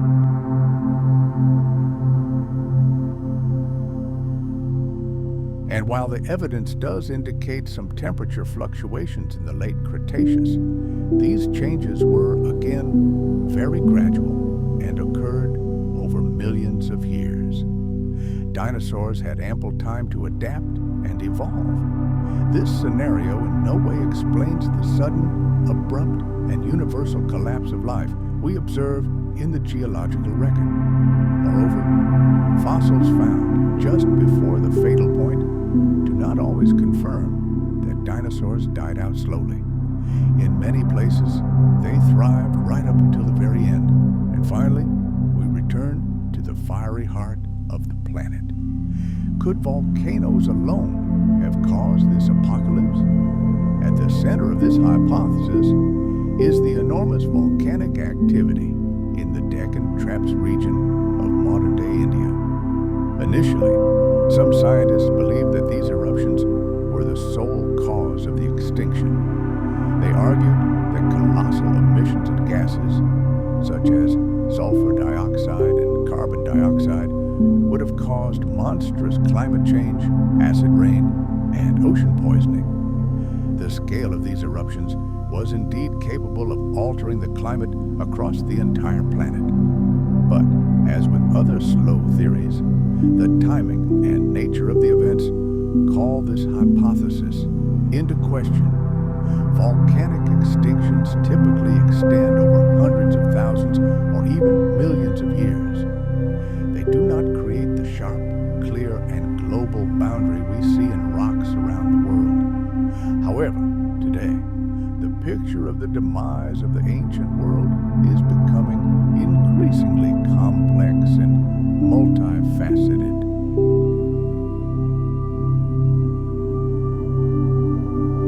Many paleontologists agree that the giant rock from space wasn't the only killer. The planet was, in fact, already poisoned from within. Long before the asteroid impact, another, no less destructive force raged on Earth: colossal volcanic activity. Imagine eruptions that lasted thousands of years, spewing toxic gases and ash into the atmosphere. This slow but inexorable process created monstrous pressure on the entire biosphere. Years, perhaps centuries, of this impact resulted in the oceans turning into an acidic broth, and the planet's climate teetering under the strain of sudden temperature fluctuations.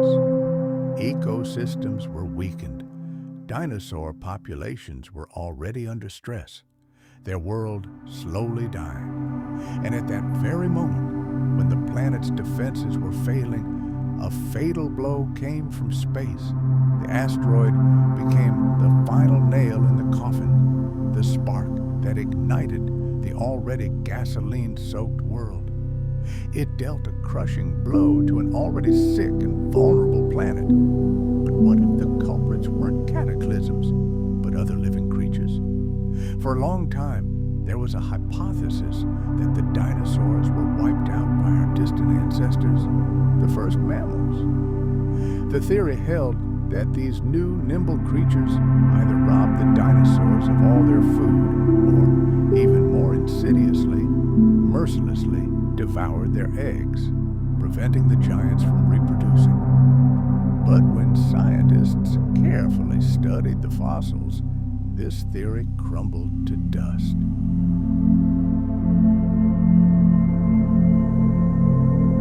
Let's fast forward to the Cretaceous period and take a look at these mammals. They weren't fearsome predators, but tiny, furry creatures, often the size of a modern mouse or rat. They were nocturnal, hiding in the shadows of giants. Their world was one of burrows, undergrowth, and darkness. They occupied a completely different ecological niche and were no match for the multi-ton lizards lizards that ruled the planet by day. There's no evidence that they posed a serious threat to dinosaurs. Of course, some of them, like other small animals, probably weren't above plundering nests and eating eggs. But imagining that these tiny creatures could systematically destroy nests across the globe and drive hundreds of giant species to extinction is simply unthinkable. They might have caused local problems, but they could never have caused a global catastrophe. Finally, some have suggested that it wasn't a single impact, but a comet shower, a series of collisions spread out over time. But all the evidence geologists found at the crime scene, in the rock layers separating the Age of Dinosaurs from the Age of Mammals, points to a single primary culprit. It was a single, yet incredibly powerful cataclysm. A gigantic wound on the planet's body, the Chicxulub crater in Mexico, perfectly matches the age and scale of the impacts we see around the globe. Other, smaller impacts may have occurred, but only this monster possessed the power to upend the world.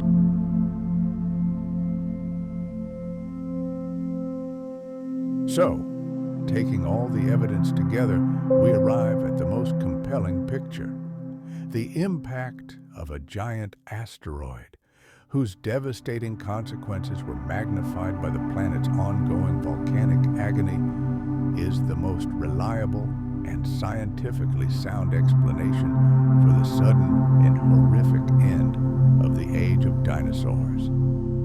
The mass extinction that occurred approximately 66 million years ago was remarkably selective. It acted like a precise and merciless sniper. All non-avian dinosaurs were wiped from the face of the Earth, along with countless other species. But there were also survivors of this apocalypse. Some life forms not only survived, but were given a chance to thrive in a new, desolate world. To understand why giants were the primary targets of this catastrophe, scientists are considering a complex set of factors.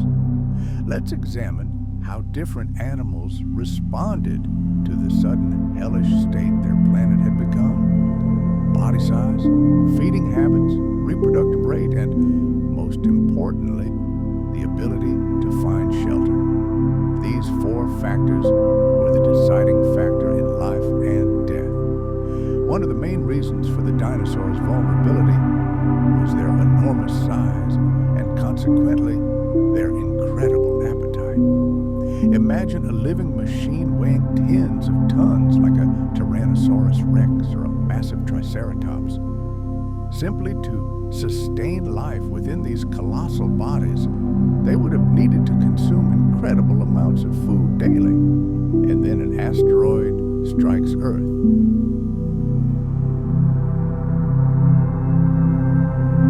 The sky is covered in an impenetrable shroud of dust and soot. The planet is plunged into darkness and icy cold. Sunlight no longer reaches the surface. This means that photosynthesis, the basis of all life, the engine of the food chain, stops. Plants began to die en masse. For the enormous herbivorous lizards, whose diet consisted exclusively of greenery, this was a death sentence. Their food supply disappeared almost instantly. Even with the abundance of vegetation on the planet, its rapid decline condemned the giants to starvation. Their enormous bodies lacked resilience and could not survive long without food, unlike smaller creatures with low energy requirements. And the predators followed suit. When their gigantic prey starved to death, the fate of the large carnivores was sealed. The rule was simple and cruel. The bigger you are, the more food you need, and the faster you will die when food disappears everywhere. Narrow dietary specialization also played a cruel joke on dinosaurs. Many of them were true gourmets of the ancient world. Some herbivores fed only on specific plant species, such as conifers, or specific flowering plants. When these particular plants perished from cold and darkness, these finicky dinosaurs found themselves trapped. They simply had no alternative. Likewise, large predators often hunted specific herbivore species. When their primary prey disappeared, they were left with nothing. So who survived?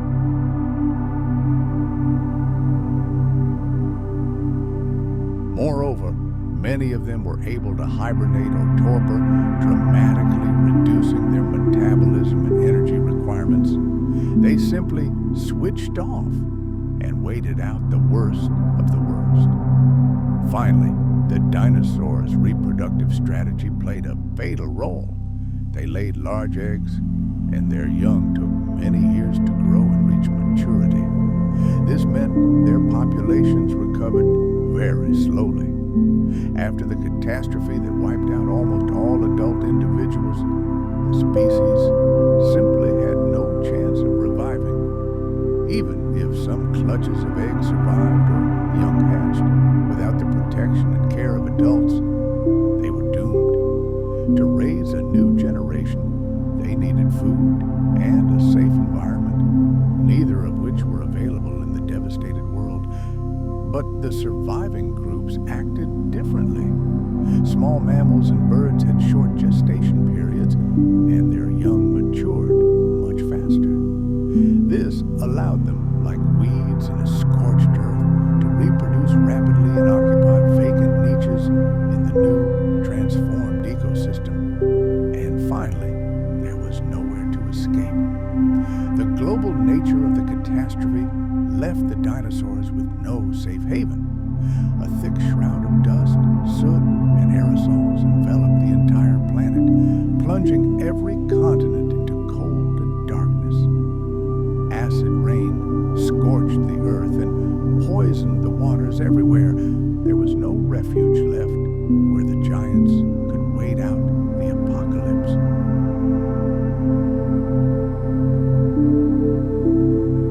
Their world was completely and irrevocably destroyed, leaving no hope for the survival or restoration of their great species.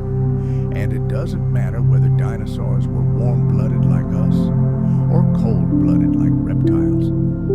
The debate continues to this day, but in the face of such a swift and all-encompassing catastrophe, their enormous size, which had been their greatest advantage for millions of years, became a death sentence. For these gigantic, cold-blooded creatures, the onset of winter meant certain death from hypothermia, as they had no source of external heat for warmth. Let's travel back hundreds of millions of years to a world we can hardly even imagine. At that time, all the continents we know today were fused together, forming a gigantic single landmass stretching from the northernmost pole to the south. This supercontinent is called Pangaea. The existence of this colossal landmass had a decisive impact on the entire planet's climate and the spread of life across it. The formation of Pangaea created a world of extremes. A climate with incredibly sharp seasonal changes emerged, and in the heart of the gigantic continent, lifeless deserts stretched out, larger in area than anything we know today. Since most of the land remained united, the ocean's moderating influence was felt only on narrow coastal strips. The interior of Pangaea, however, became a veritable hell. Scorching, arid territories where total desertification reigned.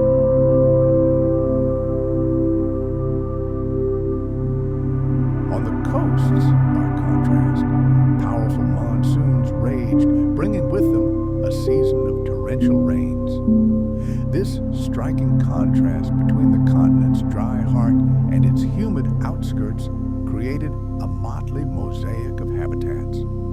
However, it also presented living creatures with the most severe challenges, especially in the vast and parched interior. The birth of Pangaea was accompanied by the emergence of massive mountain ranges which, like walls, blocked the path of rain clouds and formed so-called rain shadows, dooming entire regions to drought. At that time, at the end of the Permian period, creatures completely unlike the giants we would later call dinosaurs dominated the Earth. Land ecosystems were dominated by synapsids, often called therapsids. These amazing animals, the distant ancestors of all mammals, including us, displayed a stunning diversity of shapes and sizes. Among the early Permian synapsids were creatures like Dimetrodon, famous for its enormous sail on its back, which likely served as a giant radiator for regulating body temperature. Later, even more formidable players entered the scene. Gorgonopsia were ferocious predators with enormous saber-like fangs, the true tigers of their time. At the same time, the landscape was filled with Dicynodontia, ordinary but highly successful herbivores. These synapsids were the cornerstone of ancient ecosystems. They occupied a wide range of ecological niches, from small insectivores to giant herbivores and apex predators.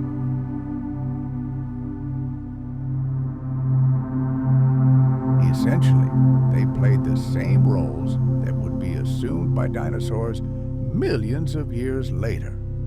While synapsids, ancient reptiles, amphibians, and insects thrived in the complex and rich world of the Permian, no one suspected that their era was approaching its tragic end. The end of the Permian period was marked by a planetary-scale catastrophe, the Permian Triassic extinction event, often referred to by paleontologists as the Great Dying. This event, which occurred approximately 252 million years ago, was the most devastating biological catastrophe in Earth's history. Imagine, by the most conservative estimates, up to 90% of all marine species and approximately 70% of all terrestrial vertebrates disappeared from the face of the planet. Life was brought to the brink of total annihilation. Today, scientists agree that the main cause of this apocalypse was the monstrous and prolonged volcanic eruptions in what is now Siberia. These geological formations are known as the Siberian Traps. For millennia, the Earth spewed unimaginable lava flows and enormous volumes of greenhouse gases, primarily carbon dioxide and methane, into the atmosphere. This triggered a chain reaction that forever changed the face of the planet. The atmosphere became poisoned, leading to rapid and extreme global warming. This was followed by another disaster. The oceans began to suffocate. Large-scale oxygen starvation, or anoxia, led to a sharp drop in oxygen levels in the water.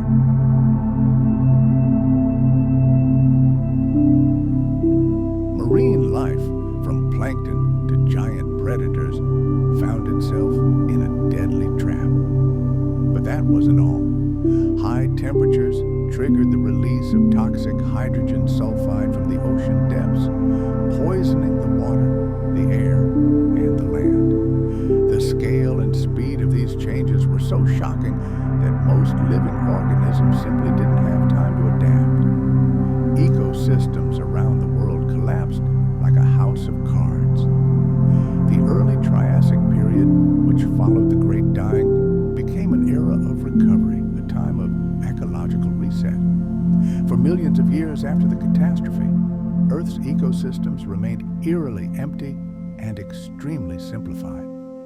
The richness of species that characterized the previous era was lost. Surviving creatures found themselves in a world transformed beyond recognition. This period of recovery was long and painful. Food chains were rebuilt, and surviving species slowly began their journey toward new diversity. The land animals of the early Triassic were mostly small but incredibly resilient creatures, capable of surviving in the harsh conditions of a devastated world. Pangaea's climate remained hot and arid, and vast expanses of the continent's interior remained dominated by deserts. Powerful monsoons continued to batter coastal regions. Yet, despite this harsh climate, it presented new opportunities for those groups of organisms that could adapt.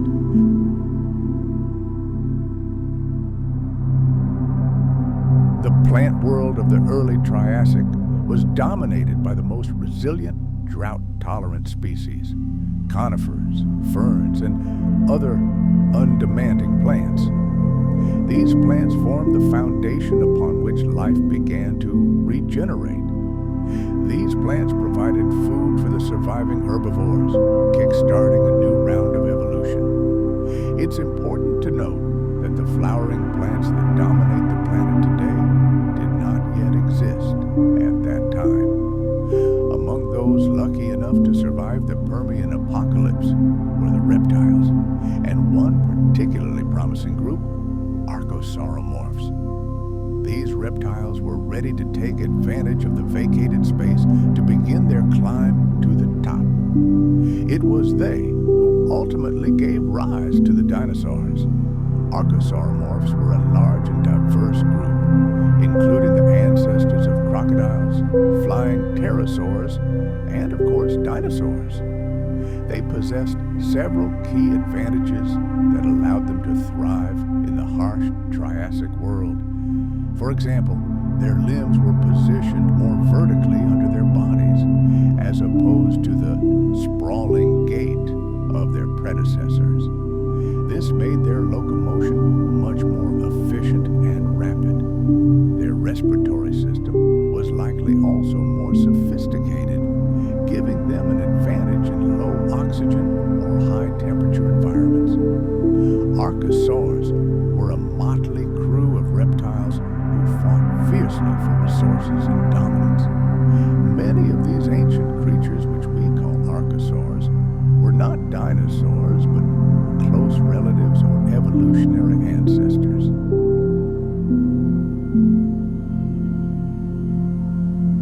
The Triassic was a time of renaissance, a time of astonishing diversity and intense competition between different groups of reptiles. It set the stage for the emergence of the iconic giants of the Mesozoic. The climate of the Triassic period was largely determined by the existence of the supercontinent Pangaea. With all the landmass united into a single landmass, climatic conditions were radically different from those of today. The interior of Pangaea was extremely arid, leading to the formation of gigantic deserts and colossal temperature differences between day and night. Coastal regions, meanwhile, were dominated by powerful monsoons bringing seasonal rainfall. Overall, the climate of the Triassic was significantly warmer than today, and polar ice caps were virtually absent. This hot and predominantly arid world, tempered by seasonal rains, fostered the development of unique flora and fauna. Plant life was represented primarily by conifers, cycads, and ferns. These served as the main food source for herbivores. Flowering plants, which would become dominant much later, had not yet appeared. Before dinosaurs came to prominence, other groups of reptiles dominated the terrestrial ecosystems of the early and middle Triassic. Among them, the archosaurs dominated.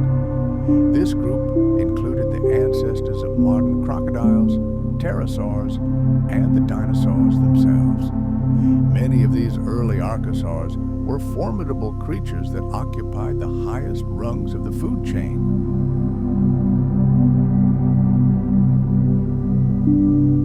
For example, Phytosaurus were large, semi-aquatic predators that looked almost like modern crocodiles, except that their nostrils were located near the eyes rather than at the tip of the snout.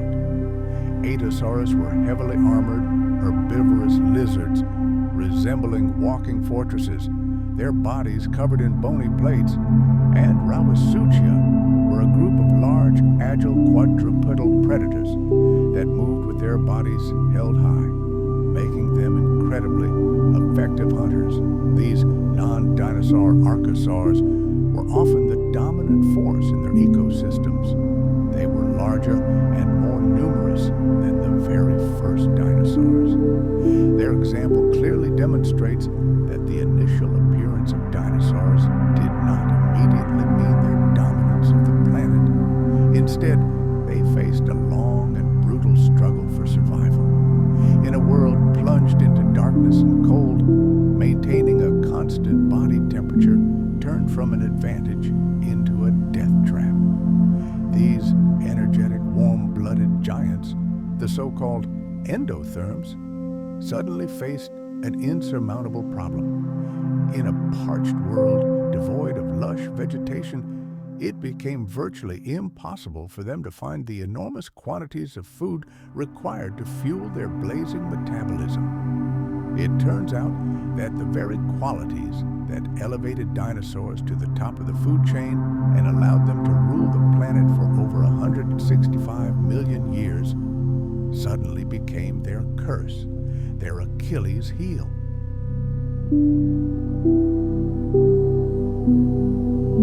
Their colossal size, narrow dietary specialization, and complete dependence on abundant greenery made them incredibly vulnerable to sudden and total environmental catastrophe.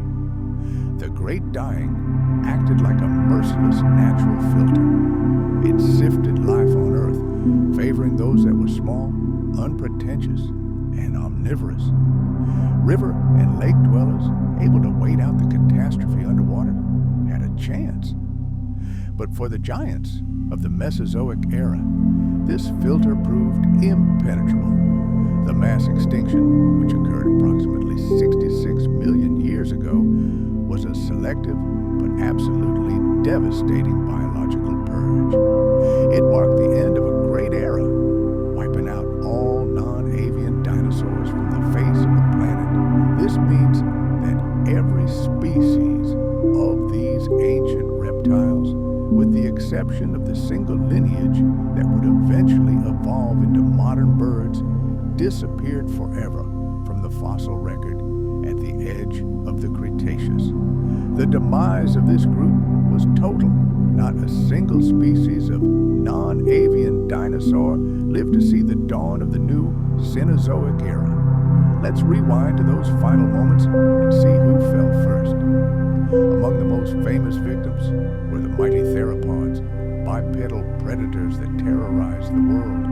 Among them was the king himself, the legendary Tyrannosaurus Rex, the undisputed ruler of North America during the late Cretaceous period, a monster whose massive jaws were designed to crush bone, but its reign was cut short.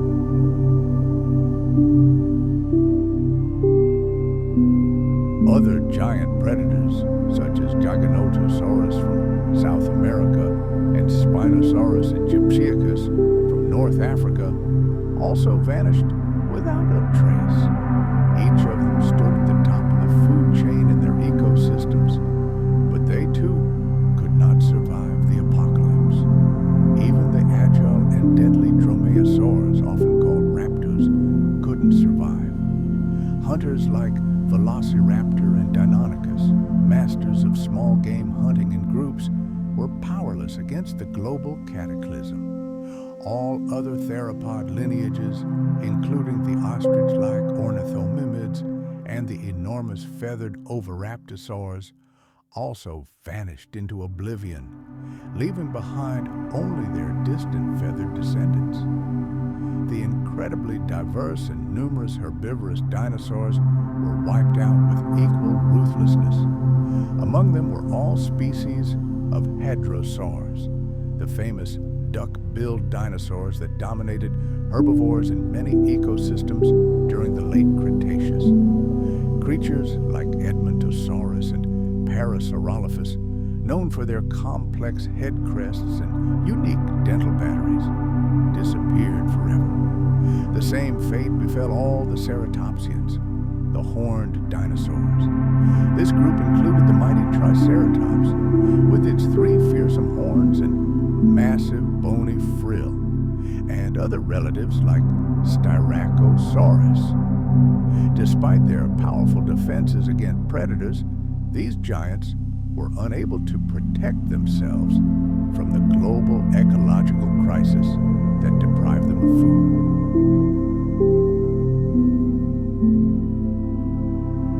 Even living fortresses, the armored ankylosaurs, couldn't withstand the onslaught of the elements. Imagine these squat giants, like Ankylosaurus itself, with its thick, bony plates on its back and the crushing, bony club on its tail. This armor made them invulnerable to any predator. But against the famine that swept the planet after the destruction of vegetation, the armor was useless. Pachycephalosaurs, the domed-headed dinosaurs famous for their incredibly thick skulls, also disappeared from the fossil record. Even the sauropods, the long-necked giants that were emblematic of the Jurassic, were finally wiped out. Although they flourished during the Jurassic, some of their descendants, such as the titanosaurs, survived until the very end of the Cretaceous. But none of them crossed the fatal threshold. But the tragedy wasn't limited to the dinosaurs. The great dying swept across the planet, claiming other famous groups of Mesozoic reptiles as well. All pterosaurs, the flying lizards that had soared the skies for over 100 million years, were completely wiped off the face of the earth. Among them were true giants like Quetzalcoatlus, the size of a small airplane, and smaller forms like Pteranodon. Their disappearance forever cleared the skies for birds, the only surviving branch of dinosaurs. The oceans also became a graveyard. Catastrophe befell the large marine reptiles. All the mosasaurs, the fearsome marine predators that ruled the Cretaceous seas, disappeared forever.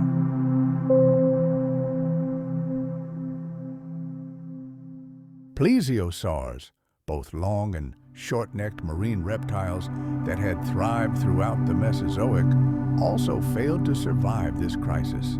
Their demise opened up vast ecological niches that would be occupied millions of years later by marine mammals, the ancestors of modern whales and dolphins. A drama of its own unfolded in the deep sea.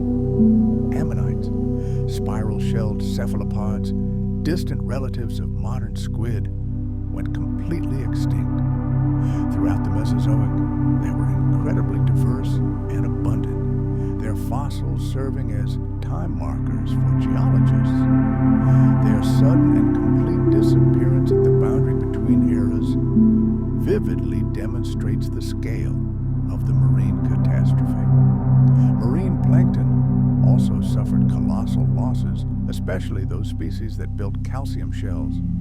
This collapse at the very base of the food chain triggered a domino effect, affecting everyone above it. And yet, despite the horror of this event, life found a way to survive. Some species survived. Key among them was the very branch of dinosaurs from which modern birds evolved. They were the only exception in their vast family. They were likely saved by their small size, ability to fly, and unpretentious diet. These small avian predators were able to survive what their giant relatives could not. Among the other lucky ones were small mammals, typically the size of a rat. They were omnivorous. This allowed them to hide from danger in burrows and find alternative food sources when their usual fare disappeared.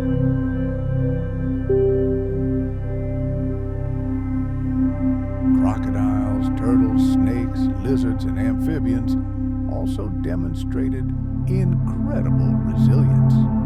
Their semi-aquatic lifestyle, ability to burrow into the mud or sink to the bottom, and slower metabolism helped them weather the darkest times. Most fish, sharks, and many invertebrates also survived, albeit with enormous losses in some groups.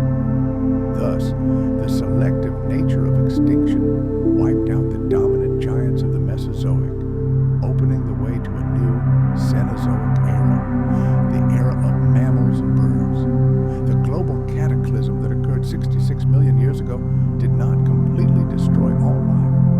Yes, it wiped out iconic species, including all non-avian dinosaurs. But a significant portion of biodiversity still managed to survive this apocalypse. By studying the survivors, we can understand the rules of this catastrophe and the traits that enabled them to withstand unimaginable environmental upheaval. The animals that survived this fiery crucible generally shared common traits. They were small, easily adapted to new conditions, and could find shelter or switch to new food sources. And among the main winners were our distant ancestors. Birds are direct descendants of small, feathered theropod predators that lived alongside tyrannosaurs. While their giant cousins were dying out, this lineage managed to survive, and here's why. First, their small size allowed them to find shelter anywhere, in burrows, under tree roots, in rock crevices. This protected them from deadly heat and shock waves.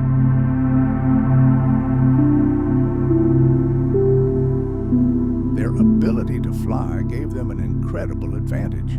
They could cover vast distances in search of surviving pockets of life where food still remained. Moreover, many ancient birds weren't picky eaters. They fed on seeds, insects, and small invertebrates, all things that were much easier to find in a devastated world than the tons of vegetation required by the herbivorous giants.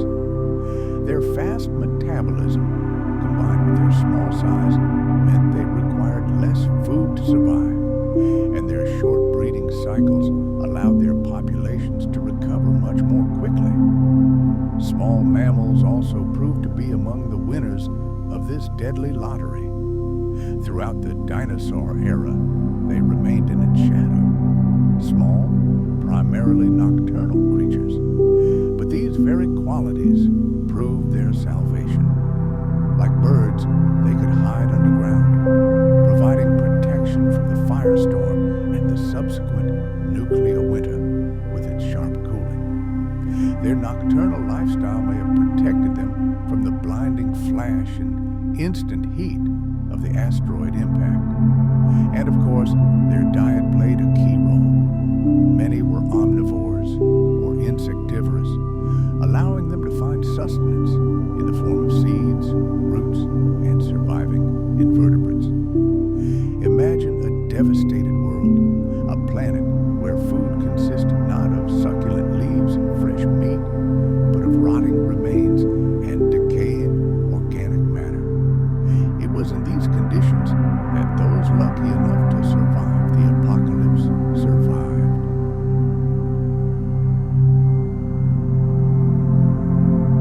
Food chains based on decay regenerated much faster in the scorched landscape than those dependent on fresh vegetation. And those creatures that could feed on this type of food gained a colossal advantage. Their ability to reproduce rapidly and their short life cycles allowed them to adapt instantly and occupy empty ecological niches. After the dinosaurs disappeared from the face of the Earth, a gigantic void, a veritable vacuum, formed in the ecosystem. However, despite the catastrophic losses, reptiles, with the exception of the dinosaurs themselves, demonstrated a truly astonishing will to survive. Let's move on to the banks of ancient rivers. Here, crocodiles, including their alligator relatives, proved to be among the most resilient creatures. Their half-aquatic, half-terrestrial lifestyle proved their salvation. Water protected them from the initial firestorm and scorching heat, and their incredible ability to hibernate, similar to mammalian hibernation, allowed them to survive the long periods of starvation and cold that followed the catastrophe. Moreover, their diet, consisting primarily of fish and other aquatic creatures, gave them much greater flexibility in the conditions of a devastated planet. Take a look at the other lucky ones. Turtles, those living fortresses, also found themselves in an advantageous position thanks to their impenetrable shells and ability to hide in water or underground. And what about snakes and lizards?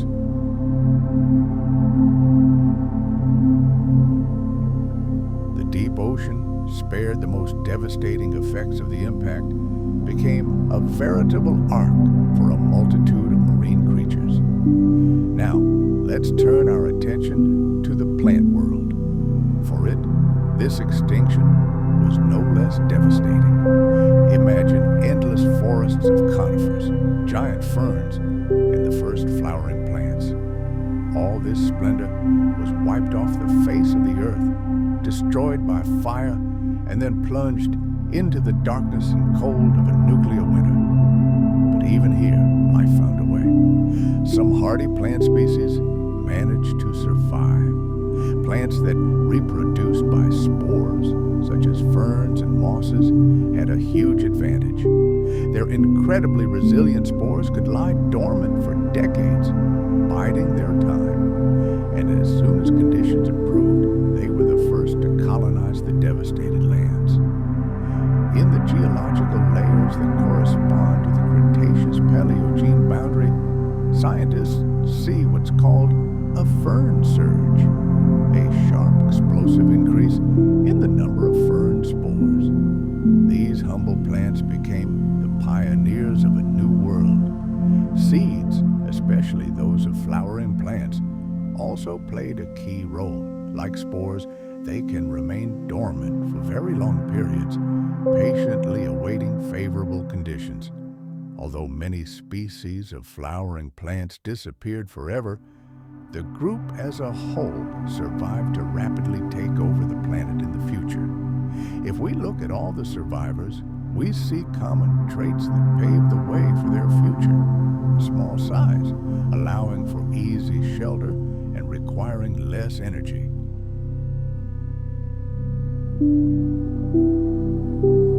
A plentiful or varied diet, allowing for flexibility in foraging. And of course, the ability to hide from the horrors of the outside world, whether by living in a burrow, in water, or by hibernating. These characteristics proved decisive. These adaptations allowed certain lineages to survive the global catastrophe and laid the foundation for the subsequent evolution of mammals and birds in the new Cenozoic era. The mass extinction that wiped out non-avian dinosaurs and marine reptiles like mosasaurs and pterosaurs created a unique situation. A hush fell over the planet, leading to the rapid rise and eventual dominance of mammals. Just consider this. For over 165 million years, throughout the Mesozoic era, mammals lived side by side with dinosaurs. They occupied tiny ecological niches, were nocturnal, and fed on insects or anything else. And then, the sudden disappearance of their giant reptilian neighbors created a colossal ecological vacuum, allowing mammals to evolve into an incredible array of new forms. What were these Mesozoic mammals like? Imagine small, inconspicuous creatures, no larger than a modern cat. Many of them resembled shrews or rodents. They always played second fiddle, hiding in the shadow of the enormous and far more diverse dinosaurs that reigned supreme on land. However, these early mammals had their own advantages, which proved invaluable during the extinction event.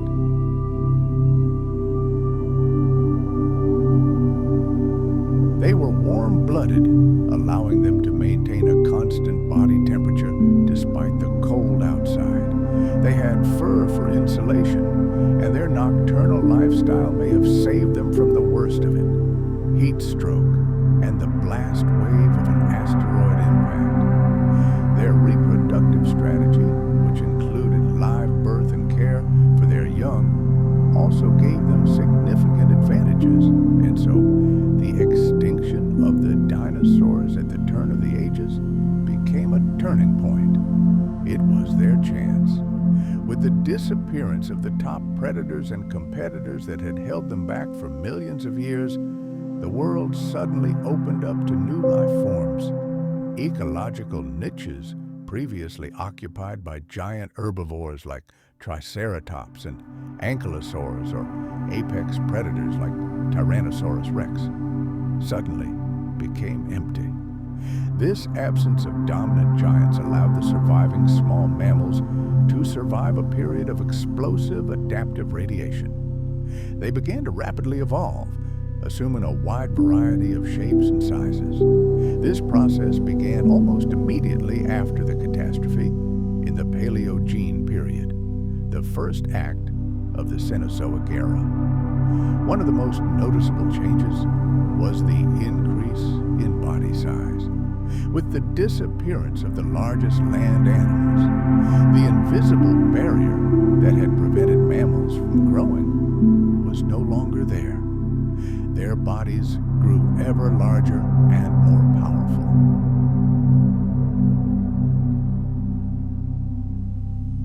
Just a few million years after the extinction of the dinosaurs, the first large herbivorous and carnivorous mammals appeared on the planet.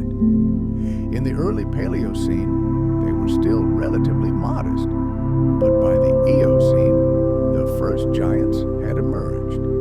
For example, large ungulates began to appear, some of which resembled early rhinoceroses or elephants. They greedily devoured the regenerating vegetation and became increasingly diverse. This diversity also affected their diet. Mammals diversified into herbivores, which developed specialized teeth and complex digestive systems for processing leaves, fruits, and grasses. On the other hand, powerful predators emerged, armed with sharp fangs and claws. The emergence of predatory mammals, such as early creodonts and later true carnivores, filled the ecological role once occupied by theropod dinosaurs. These first predatory mammals became the new apex predators on Cenozoic land. But the most astonishing thing was the development of new modes of locomotion. Unlike the Mesozoic mammals, which mostly ran along the ground, hiding in the undergrowth, the Cenozoic era saw a true evolutionary breakthrough. Mammals learned to adapt to a wide variety of environments. Some took to the trees, which eventually led to the emergence of primates. Others returned to the water, giving rise to whales and dolphins, which occupied niches previously occupied by marine reptiles. And a third group achieved the unthinkable. They learned to fly.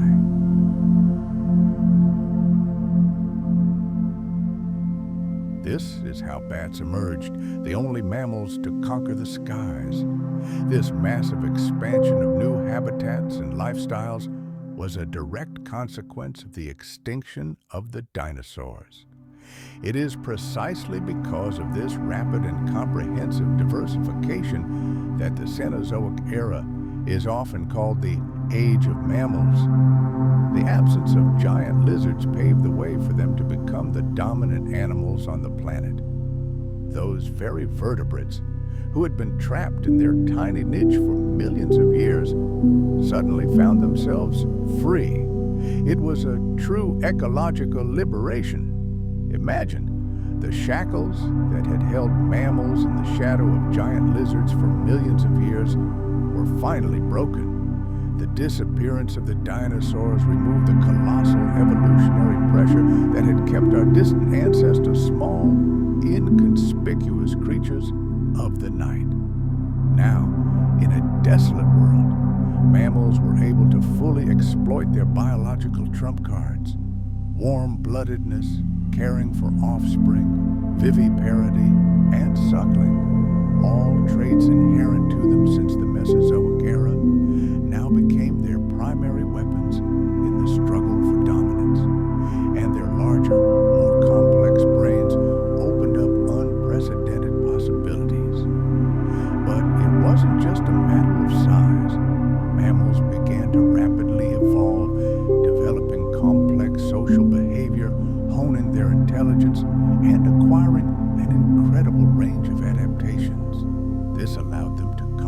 virtually any habitat, both on land and in water.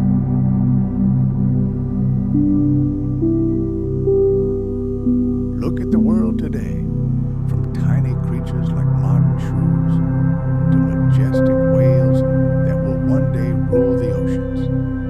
From those who burrowed underground to those who conquered the night sky as bats. This incredible diversity of life is a direct result of the ecological opportunities opened up by the Great Dying. Without that catastrophe, the evolutionary history of our planet might have taken a completely different, unimaginable path. And it's entirely possible that the world we know, a world ruled by mammals, might never have existed. Fast forward to 66 million years ago, in the first days after the Great Catastrophe, the consequences of the giant asteroid's impact were horrific. The planet was scarred, devastated beyond recognition. That world, which had survived the global cataclysm, stood in stark contrast to the lush, vibrant ecosystems of the Cretaceous, where dinosaurs dominated. This new, ravaged Earth was characterized by widespread destruction and a monstrous decline in biodiversity. After the celestial body slammed into the planet, its landscape only slowly, painfully began to recover. A firestorm, impenetrable darkness, icy cold, and toxic acid rain left deep scars on the face of the Earth. However, this period of total devastation also became a new dawn, a starting point for the emergence of new life forms, which ultimately led to the triumph of mammals and birds. Immediately after the impact, the planet plunged into a nightmare reminiscent of a nuclear winter.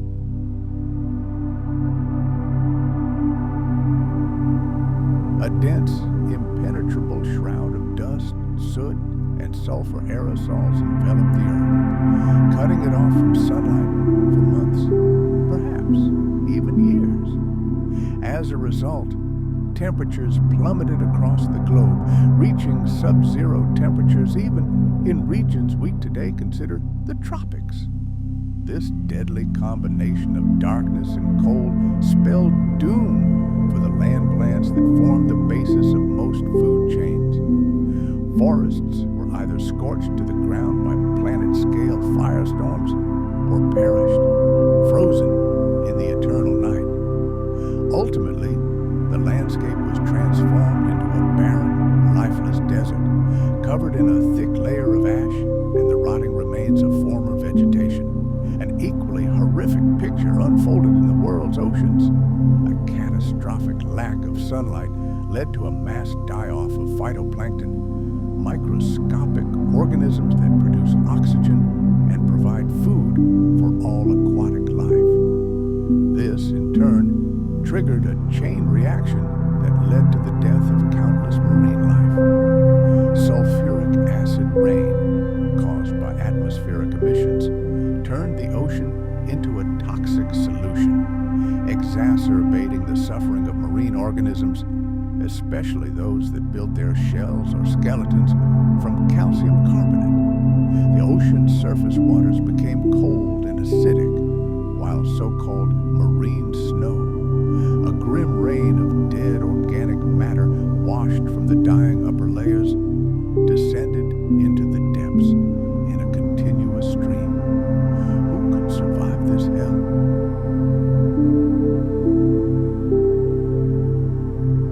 New Earth was a world in transition, a testament to both the devastating force of global catastrophe and the incredible resilience of all life.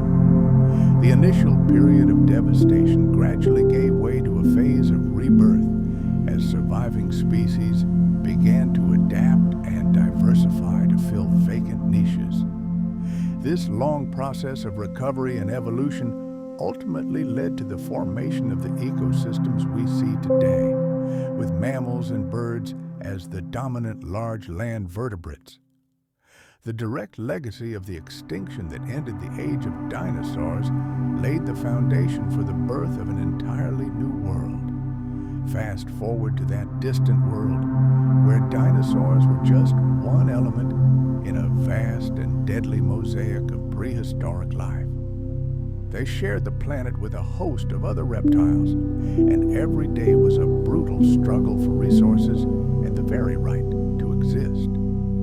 Their appearance was not a sudden invasion that instantly changed the rules of the game. Imagine not a revolution, but a slow but steady evolutionary expansion. Dinosaurs didn't emerge from nowhere to immediately take over the world. Their dominance was the result of a long, grueling marathon that lasted millions of years under brutal competition. The fossil record tells us that the first true dinosaurs walked this earth approximately 230 million years ago in the harsh landscapes of the Middle and Late Triassic periods.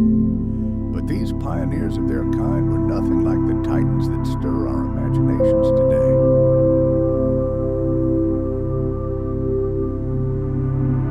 Compared to their mighty descendants and the many other gigantic archosaurs that roamed the Triassic wastelands, they were creatures of modest size. Among these pioneers whose remains have survived, Eoraptor, Herrerasaurus, and other early predators stand out. Eoraptor, whose bones were found in what is now Argentina, is considered one of the most primitive dinosaurs known to science. It was a small, agile biped, reaching only about a meter in length. It was likely omnivorous, or perhaps an early form of predator, hunting any small prey that came its way. Its neighbor in the ancient lands, Herrerasaurus, also found in Argentina, was a far more imposing figure. This lizard could grow up to 6 meters in length and was a true, fully developed predator, armed with an arsenal of razor-sharp teeth and deadly claws. Another find from South America, Styracosaurus, was comparable in size to Herrerasaurus and was also a bipedal carnivore. All these early dinosaurs shared several common features that became their evolutionary strengths. Unlike most other archosaurs, they supported their bodies on straight legs positioned directly underneath the torso. This upright, mammal-like posture gave them a significant advantage. They could move much more efficiently and perhaps lead a much more active and agile lifestyle. Initially, these creatures occupied rather modest ecological niches.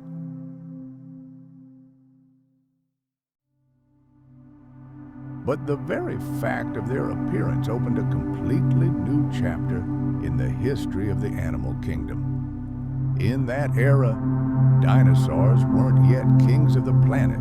They weren't the top predators of their time. That role was filled by other, much larger and more formidable members of their own archosaur clan. The first dinosaurs were most likely opportunistic hunters, content with small prey or even scavenging, trying to stay in the shadow of larger, more dominant reptiles. But their small size and maneuverability gave them a unique advantage.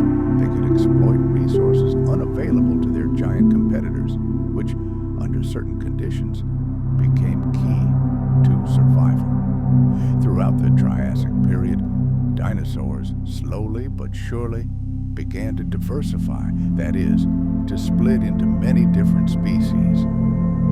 While the earliest forms were predominantly small bipedal predators, by the end of the Triassic, entirely new players with different lifestyles and dietary preferences began to appear on the scene. One of the most important events was the emergence of early sauropodomorphs, the distant ancestors of those long-necked giants, the sauropods, who would become the undisputed masters of the Earth in the Jurassic. A striking example is Plateosaurus. This well-studied sauropodomorph from the late Triassic of Europe was a large herbivore that could move on both 2 and 4 legs.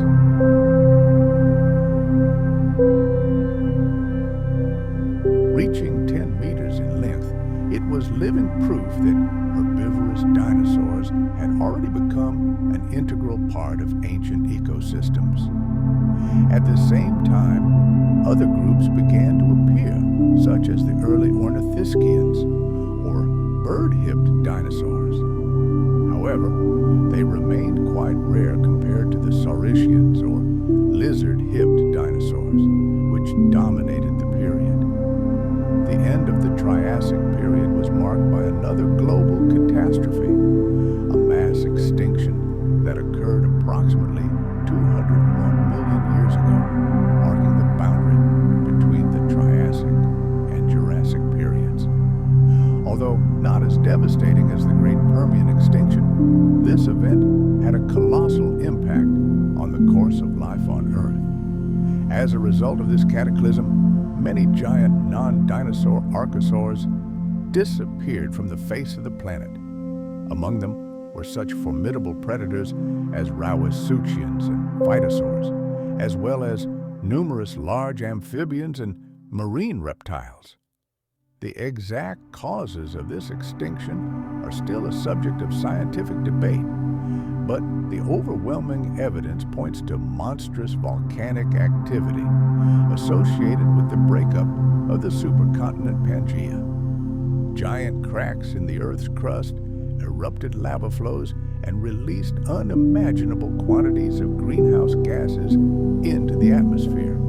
This triggered rapid global warming, ocean acidification, and a chain reaction of environmental disasters that destroyed the world as we knew it.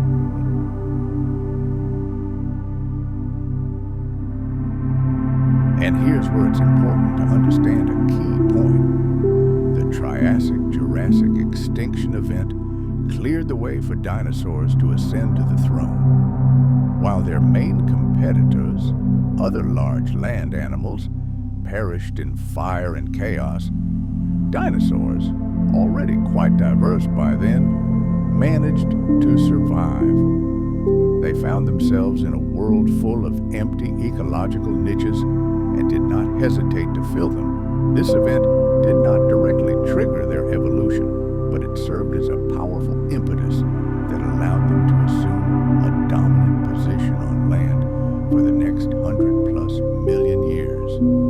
Without this elimination of competitors, the age of dinosaurs might have looked completely different and perhaps would not have happened at all.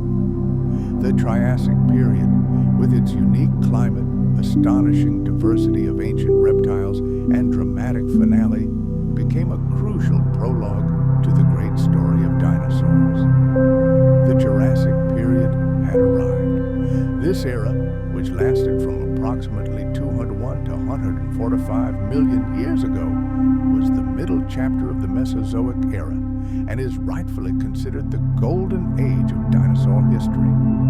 It was during this time that true giants roamed the Earth. After the Triassic extinction event wiped out their main rivals, the dinosaurs had every opportunity to become the dominant force on the planet, and they took full advantage of this opportunity.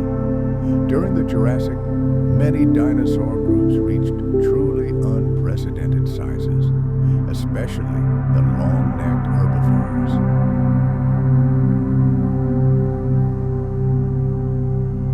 Some of the largest land animals our planet has ever seen emerged.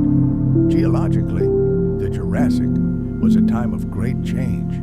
The supercontinent Pangaea continued its slow but inexorable breakup. The continents, like giant ice floes, drifted ever further apart. North America and Eurasia separated from the southern megacontinent of Gondwana, which included South America, Africa, Antarctica, Australia, and India. As the land masses drifted apart, new oceans formed, and sea levels rose steadily, inundating lowlands and creating vast, shallow seas. This continental drift dramatically altered the global climate. While the Triassic period was predominantly hot and arid, the Jurassic world became much wetter. The climate became warmer and more humid, with abundant precipitation. These changes triggered a veritable explosion of plant life. The planet became clothed in lush greenery, providing an inexhaustible food supply for growing populations of herbivorous dinosaurs, conifers, cycads, ginkgos, and giant ferns dominated the vast forests. It was in these forests that the most famous and colossal creatures of that era, the sauropods, emerged. These four-legged herbivorous giants, with their incredibly long necks and tails, evolved to sizes that seem unimaginable today. Their enormous size gave them numerous advantages: reliable protection from predators and the ability to reach the crowns of the tallest trees, inaccessible to other animals.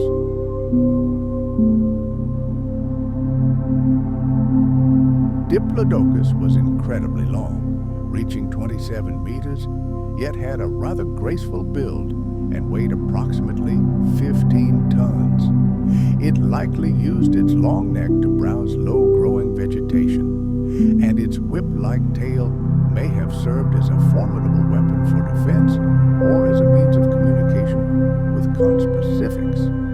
Apatosaurus, formerly known to the general public as Brontosaurus, was another titan of the Jurassic period. It reached 23 meters in length and weighed approximately 25 tons. With its massive build and powerful tail, it was one of the most fearsome creatures of its time, whose footsteps made the earth tremble. Camarasaurus, whose name translates as chamber lizard, was another astonishing member of this clan of giants. It was known for its unusual chambers, or cavities, in its vertebrae, which, like those of other sauropods, significantly lightened its skeleton and helped it cope with incredible loads. These giants served as living thermostats, regulating the temperature of their colossal bodies. Let's step into their world. One of the most common sauropod species was not the most gigantic by the standards of its family, but its size is still astounding. Its body length reached 15 meters, the size of a modern city bus, and its weight approached 20 tons. By looking at its skull, relatively short but massive, and its spoon-like teeth, paleontologists have been able to decipher its history. It was a staunch vegetarian whose diet consisted of coarse, fibrous vegetation.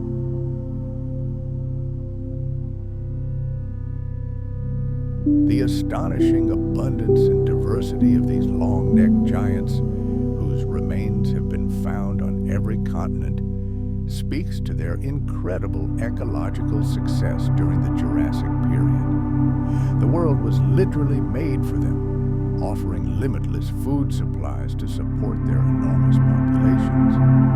These colossi likely traveled in vast herds, as this was the only way to ensure protection from predators and undertake long migrations in search of new pastures.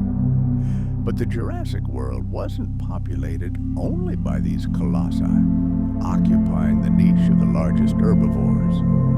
Another, no less astonishing group of dinosaurs entered the picture, living fortresses clad in armor. We're talking about the stegosaurs. These medium to large-sized herbivores possessed a truly unique appearance. Their backs were adorned with rows of bony plates, and their tails were crowned with formidable weapons of spikes. And perhaps the most famous representative of this clan is Stegosaurus.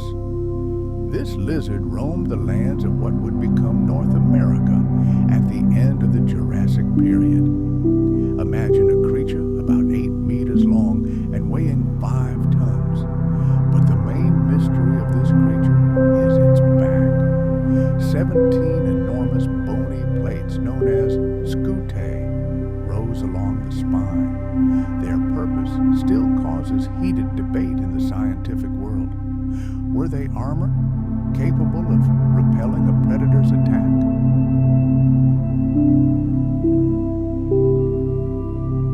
Or perhaps these were giant radiators, helping the dinosaur regulate regulate its body temperature by absorbing solar heat or releasing excess. Or perhaps these plates were a bright decoration, a tool for attracting females, or a way for dinosaurs to recognize each other from afar. Its weaponry was no less impressive. At the end of its muscular tail were 4 dagger-sharp spikes. This weapon has a funny unofficial name, thagomizer, a term that originated in comics, but has become so beloved by paleontologists that it has become firmly established. These spikes, each up to 1 meter long, undoubtedly provided a powerful means of defense against the most ferocious hunters. Despite its massive size, the Stegosaurus was far from clumsy. It possessed surprising agility for its size and could deliver a lightning-fast tail strike, turning it into a deadly opponent. This giant, however, had a disproportionately small head, concealing a walnut-sized brain. This long earned it a reputation as one of the most stupid dinosaurs. It was a typical inhabitant of low-growing vegetation, feeding on ferns, horsetails, and other low vegetation. Its short front legs and powerful hind legs suggest that it could rear up to reach higher branches if necessary. Naturally, such an abundance of large herbivores inevitably led to the emergence of predators. Evolution created ideal predators that kept the giant populations in check. The primary hunters of the Jurassic were theropods, fearsome bipedal predators.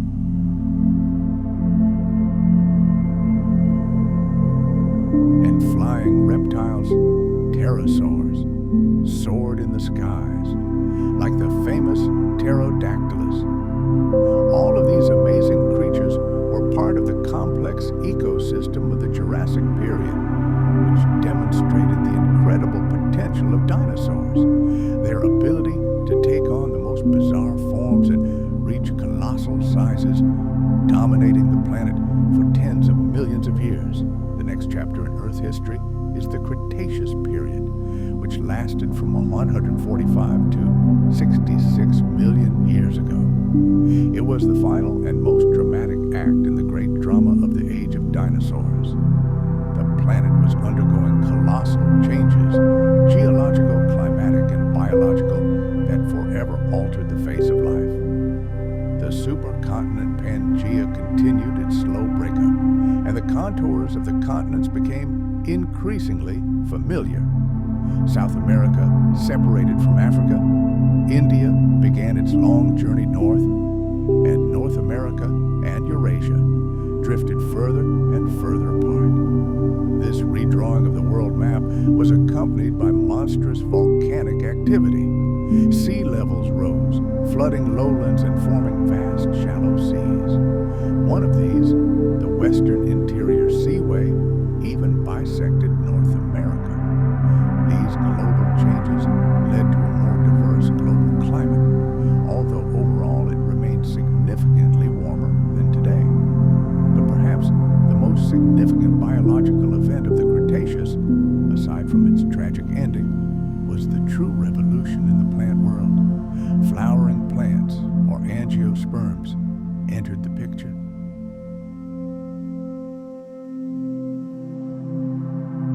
While the Jurassic landscape consisted primarily of conifers, cycads, and ferns, the world now began to blossom, literally. Angiosperms quickly took over the planet, forming the basis of new ecosystems. New food sources, fruits, and nectar emerged, and entirely new types of forests and meadows emerged. This flower revolution directly influenced the evolution of herbivorous dinosaurs, spurring them to develop new, more advanced forms. One of the most successful and prosperous groups of herbivores during the Cretaceous period were the hadrosaurs, often called duck-billed dinosaurs for their broad, flattened snouts. They were incredibly numerous and populated virtually the entire planet, becoming the dominant herbivores in many ecosystems, especially large animals, walking on 2 or 4 legs and reaching 15 meters in length. But their most remarkable feature was their mouth. It concealed a complex dental battery consisting of hundreds of tightly packed teeth arranged in several rows. These teeth worked as a single mechanism, constantly renewing themselves and creating an ideal surface for grinding the toughest plant matter, including pine needles and new flowering plants. Many hadrosaurs sported elaborate crests and other head ornaments that varied greatly from species to species. These crests, made of bone, were often hollow and connected to the nasal passages. Their exact purpose is a matter of debate.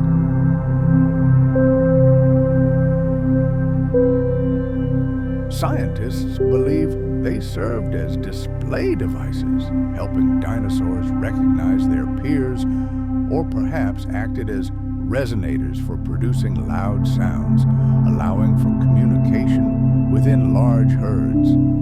Take Parasaurolophus, for example.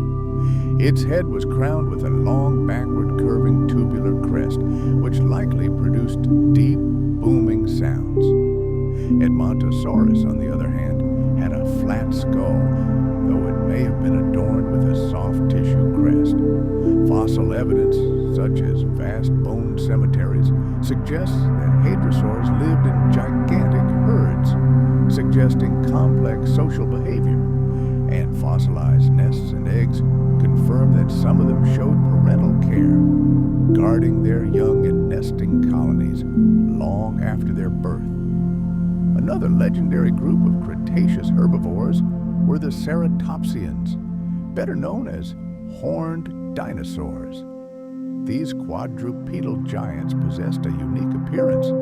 Their faces were adorned with menacing horns, and their necks were protected by a massive bony frill.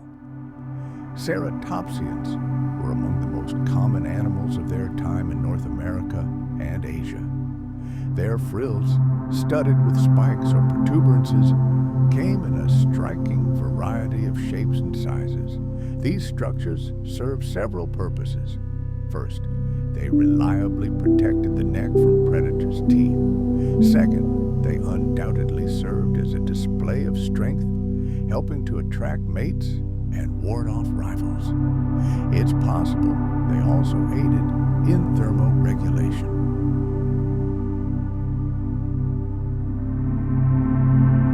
Horns, which could be single or multiple, were deadly weapons both for defense and in intraspecies combat, as evidenced by healed wounds on fossilized skulls. The most famous member of this family is Triceratops, whose name translates as three-horned face. It was a truly monumental animal, reaching 9 meters in length and weighing up to 10 tons. Its head was crowned with 2 enormous brow horns, a short nasal horn, and a massive solid bony frill. Take a look at this giant Styracosaurus. It also belongs to this illustrious family of horned lizards. Imagine a living fortress, a single massive horn on its nose like a battering ram, and a crown of 6 long deadly spikes framing its bony frill. Ceratopsians, like their relatives, were herbivores that grazed close to the ground. Their powerful beak-like jaws were designed to shear the toughest and most fibrous vegetation. And behind the beak were batteries of cutting teeth that, like scissors, crushed tough stems and leaves. Evolution gave ceratopsians an incredible diversity of forms, from the colossal Triceratops to smaller, more ancient species, a testament to their colossal success. But as the herbivore world grew richer and more numerous, new hunters entered the picture. At the end of the Cretaceous, predators emerged that perfected the art of killing. And one of the most fearsome and famous of these was a true tyrant. And of course, what would the Cretaceous period be without its king?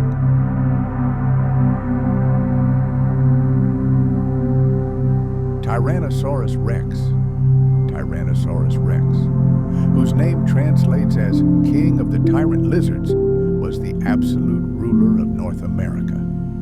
It was a killing machine, nearly 12 meters long and weighing over 7 tons, heavier than an African elephant. Its head was a veritable bone crusher lined with banana-sized teeth, each serrated like a steak knife. And while its tiny, two-toed forelimbs still spark debate among scientists, no one doubts its might. Its gigantic hind legs and massive head leave no doubt. This was an apex predator that could be both an active hunter and a scavenger. But other corners of the planet also harbored their own monsters. South America was ruled by Giganotosaurus, which even surpassed its North American cousin in length, reaching over 12 meters, though it was somewhat lighter in build. And in the river systems of North Africa lurked a truly unique killer, Spinosaurus aegyptiacus. This massive theropod looked like a creature from a nightmare, a huge bony sail on its back, and an elongated crocodile-like snout. The latest paleontological discoveries paint a truly astonishing picture. Spinosaurus was not just a predator, but a true river monster, perfectly adapted to life halfway between land and water. It patrolled ancient rivers, stalking giant fish and other aquatic prey. The theropod world was incredibly diverse. There were living ankylosaurs like tanks, and bizarre pachycephalosaurs with their bony domes on their heads.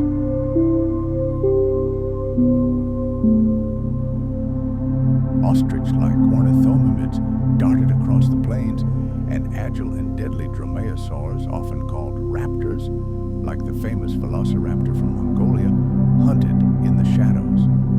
Meanwhile, in the skies, the evolution of flying lizards, the pterosaurs, continued.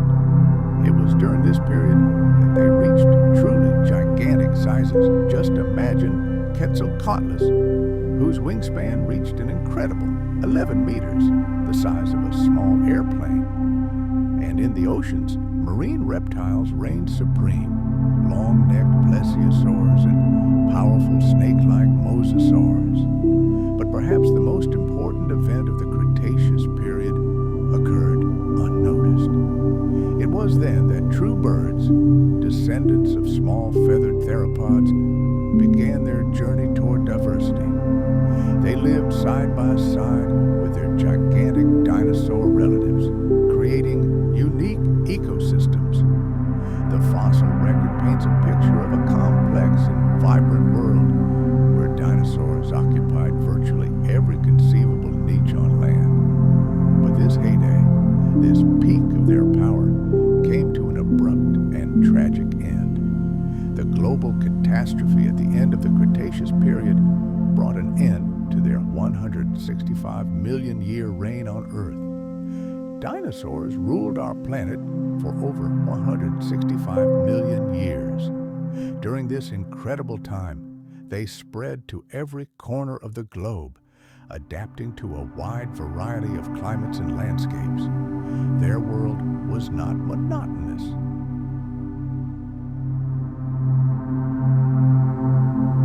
The world of dinosaurs was a world of evergreen giants, conifers, the ancestors of modern pines, firs, and giant sequoias, dominated along with bizarre cycads.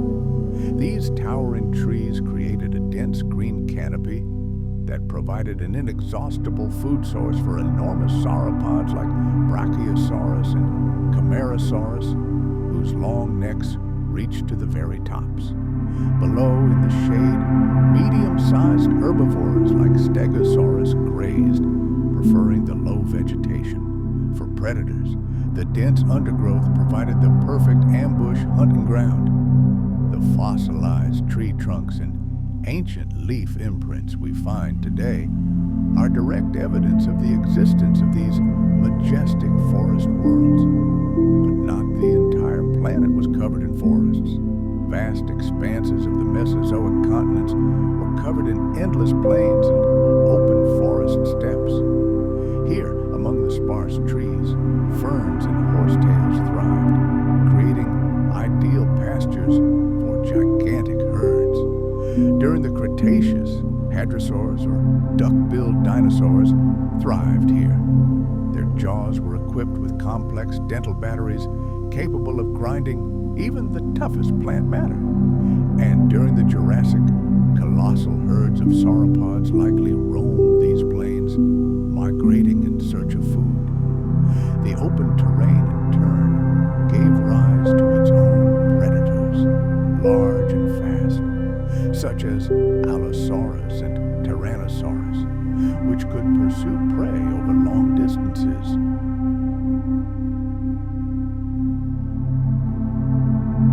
Fossils found in coastal sediments show that a wide variety of species, including theropods and ornithopods, inhabited this border zone between land and sea. Remarkably, some studies suggest that some dinosaur species were active in water, though not entirely aquatic.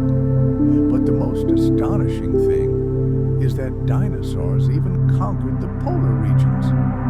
While these regions were much warmer than today, the polar night still lasted for months, plunging the world into darkness. In places like modern-day Alaska and Antarctica, paleontologists have found the remains of species that adapted to these harsh conditions. For example, the small ornithopod Leaelinosaura from Australia, which lived near the South Pole during the Cretaceous, had abnormally large eye sockets. This is clear evidence of adaptation to life in low-light conditions. These polar dinosaurs may have migrated seasonally or had specialized physiological mechanisms that allowed them to tolerate the cold and long periods of darkness. All these finds, from icy wastelands to hot swamps, form a single grand picture.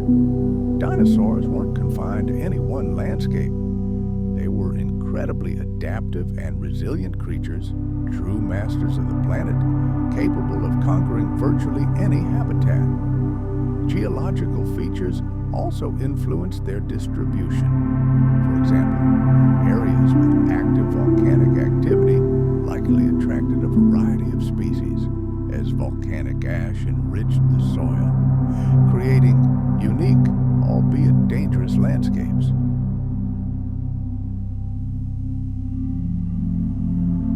Ancient rivers and lakes served as vital arteries along which life concentrated. Mighty streams carved deep canyons and wide valleys into the earth, transforming them into flood zones, which in turn became fertile oases for lush vegetation and opened new corridors for the migration of entire herds. Mountain ranges, born from the colossal pressure of tectonic plates, created so-called rain shadows.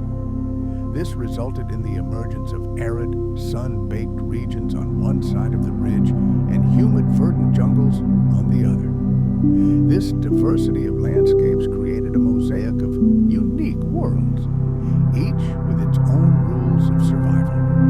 The distribution of each dinosaur species was inextricably linked to these conditions. Each creature sought its home, its ecological niche, where there was sufficient food and shelter. And the planet's rock record, preserved in fossils, provides us with invaluable evidence. It allows paleontologists, like artists, to reconstruct these long-gone worlds and understand the complex relationships between dinosaurs and their environments.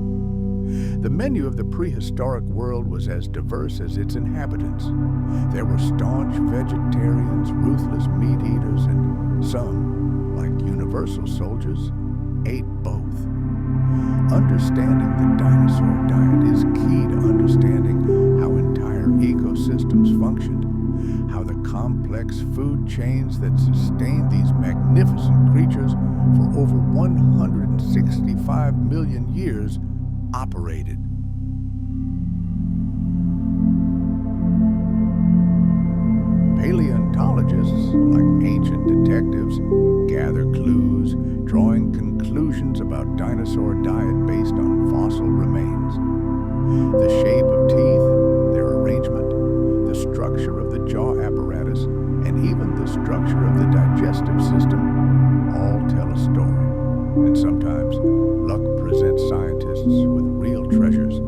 fossilized stomach contents or coprolites, fungus frozen in time. The vast majority of dinosaurs were herbivores, meaning their diet consisted exclusively of plant matter. Among these giants and dwarfs of prehistoric flora were true colossi, whose height could reach 10 meters.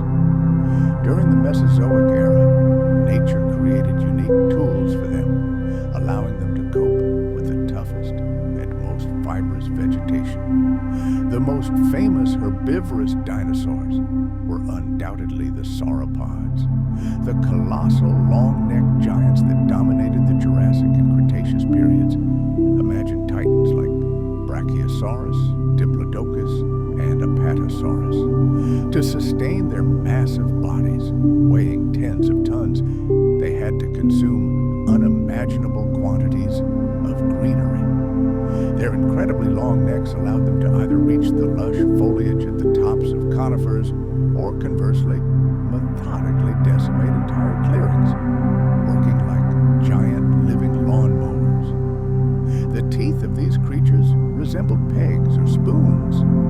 They were ideal for plucking leaves and branches, but completely unsuitable for chewing.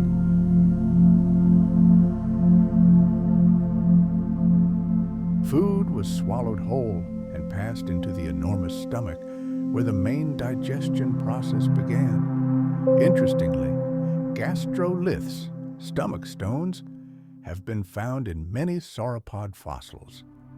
These dinosaurs deliberately swallowed them so that the stones, ground in the stomach, would help grind tough plant fibers. Essentially, their digestive tract functioned like an internal mill, very similar to the one modern birds use to process food using sand. Their need for food was so great that these giants had to eat almost continuously throughout their lives. Among the herbivores, there were other, no less fascinating groups. For example, the ornithopods, or bird-footed dinosaurs, achieved incredible specialization in their diets. Take the hadrosaurs, Hadrosauridae, or duck-billed dinosaurs of the Cretaceous period, such as Edmontosaurus and Parasaurolophus. They possessed one of the most sophisticated chewing apparatuses in the history of the planet.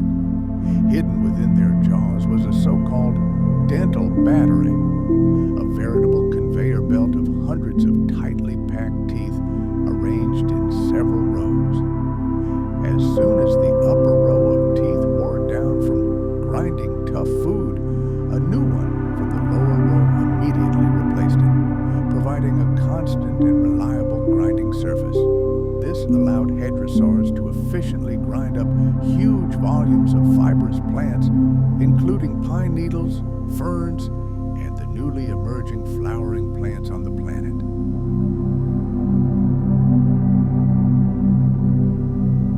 Many of these reptiles sported complex crests on their heads, often with hollow passages connected to the nasal cavities. It is believed that these crests functioned as natural musical instruments, playing a key role in communication. They may have used them to signal to herds about rich pastures or to warn of danger when they heard a predator approaching. Ceratopsians, Ceratopsidae, or horned dinosaurs, such as the famous Triceratops and Styracosaurus, were another outstanding group of herbivores during the Cretaceous period. Their signature feature was a razor-sharp, parrot-like beak used for shearing the toughest vegetation. Behind the beak were rows of teeth that worked like powerful garden shears, cutting through plant fibers. Ceratopsians were squat animals that foraged for ferns and other low vegetation close to the ground. Their powerful jaws and sharp teeth made them incredibly efficient eaters. Their robust skulls, protective horns, and bony frills suggest that these dinosaurs were superbly armed for both hunting and defending themselves. We shouldn't forget about armored dinosaurs that were also vegetarians. Among them, are stegosaurs, Stegosauria, and ankylosaurs, Ankylosauria. Stegosaurus, known for its small leaf-shaped teeth, likely preferred soft, low-growing plants. Its relatively small head and weak jaws suggest it wasn't capable of handling large quantities of tough food.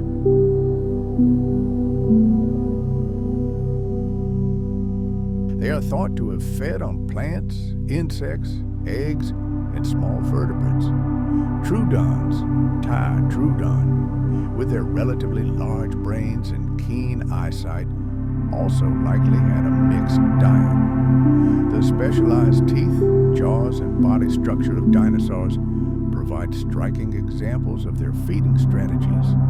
This reflects the complex ecological role they played in the ancient world and their remarkable ability to adapt to any food source.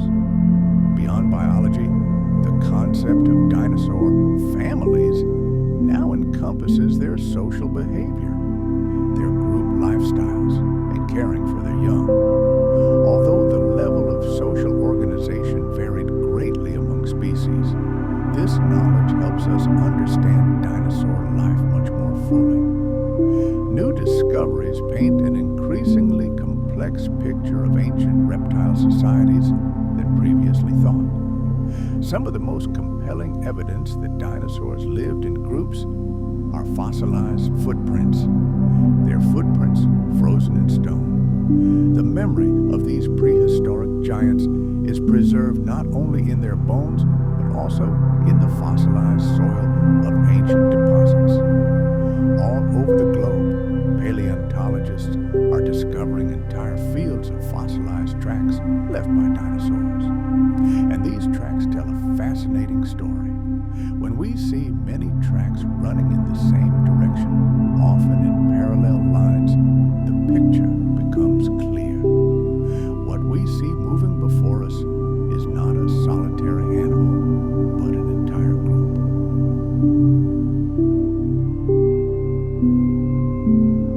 The tracks, which range from huge to very small, belong to adults and young individuals who travel together, forming real herds.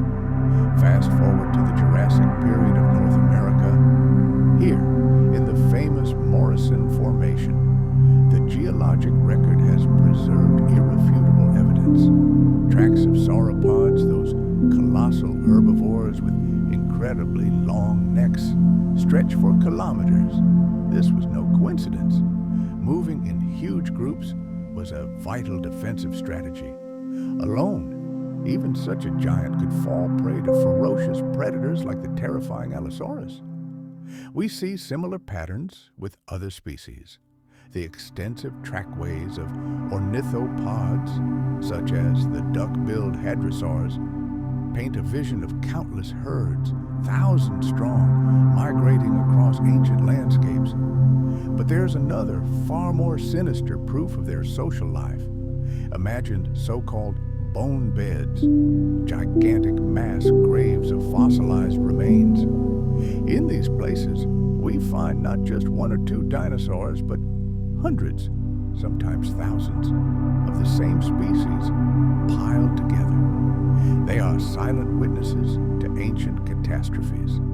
Perhaps an entire herd was caught by surprise by a sudden flood, perished in a severe drought, or was buried under ash after a volcanic eruption. The most striking example is the mass death sites of Centrosaurus, a horned dinosaur discovered in Alberta, Canada. These finds clearly indicate that the ceratopsians to which it belonged lived in vast herds, which periodically fell victim to the merciless elements.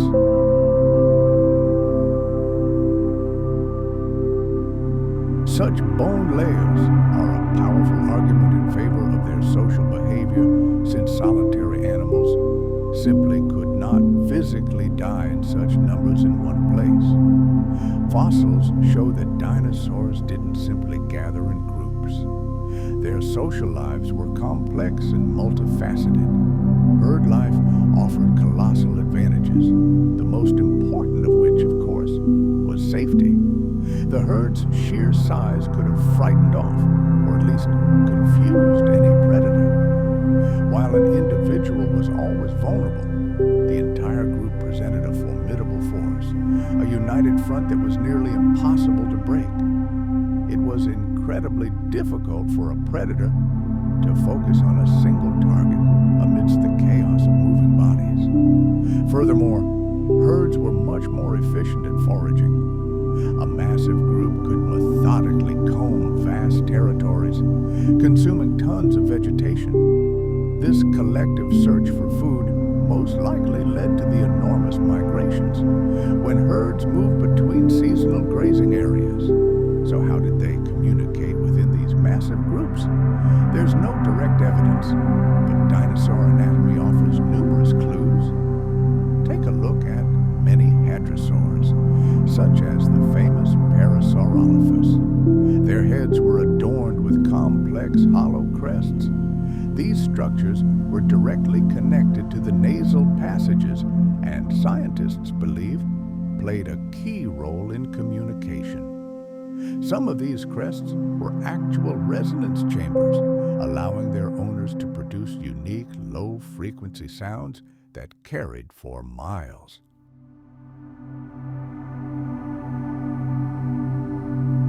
These sounds could have served a variety of purposes, identifying kin, emitting alarm signals, attracting mates, or coordinating the movement of the entire herd. Now, let's look at other dinosaurs. The complex bony frills and horns of ceratopsians were undoubtedly formidable weapons, but their diversity across species and even within individual specimens suggests otherwise. They likely served as visual displays, either to impress a female or to establish dominance in the herd hierarchy. One can only imagine the vibrant colors of the dinosaur's skin or feathers, but these details, alas, are almost never preserved in fossils. Intraspecific combat is another form of social interaction for which we lack direct evidence. However, there is indirect evidence. Healed wounds on the skulls of some dinosaurs, particularly ceratopsians and pachycephalosaurs, hint at their highly aggressive nature. The thickened, helmet-like bony domes of pachycephalosaurs are often interpreted as adaptations for head-butting. Perhaps they butted heads in heated territorial disputes or mating rituals, much like modern mountain sheep. And the powerful horns and frills of ceratopsians strongly suggest that these dinosaurs participated in pushing and wrestling tournaments where they demonstrated their strength to gain dominance or mating rights. All this evidence paints a picture of complex social hierarchies and fierce competition within groups.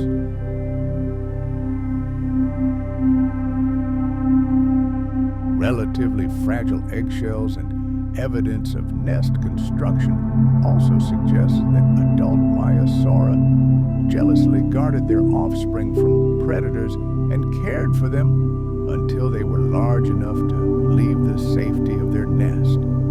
This level of parental care is more reminiscent of modern birds than most reptiles.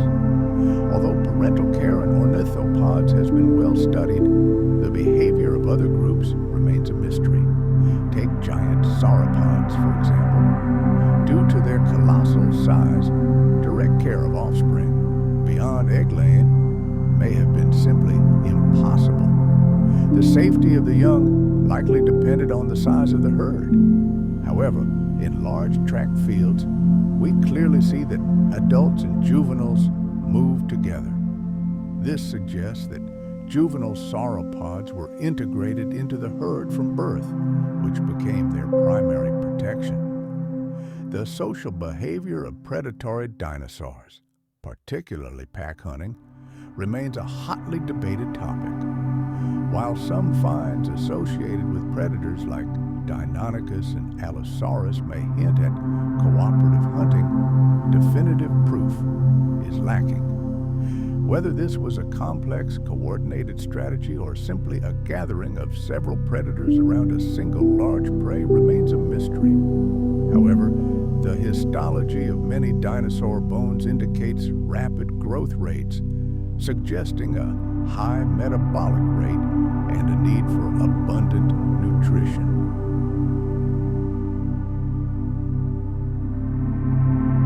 This indirectly supports the idea that parents provided food for their young, or at least created a safe environment for them during their early years. Research into dinosaur family life continues, opening new horizons in our understanding of these ancient creatures. What kind of world did they inhabit? The overall climate of Earth during the Mesozoic era, the Age of Dinosaurs, which spanned from 252 to 66 million years ago, was completely different. This planet was much harsher and hotter than it is today. For almost the entirety of this enormous period, the climate was warmer and more humid. Atmospheric carbon dioxide levels were several times higher than today. And most importantly, the poles were almost completely devoid of ice caps. This constant warmth created a stable and incredibly vast habitat, which became the cradle of evolution and the astonishing diversity of dinosaurs on every continent. The Triassic Period, the earliest phase of the Mesozoic, began after the greatest extinction event in the planet's history, which completely reshaped all ecosystems. Geologically, at that time, Earth was dominated by the supercontinent Pangaea, a single gigantic landmass stretching from pole to pole. This configuration had a decisive influence on climate. Pangaea's vast size minimized the moderating influence of the ocean, leading to the formation of a sharply continental climate.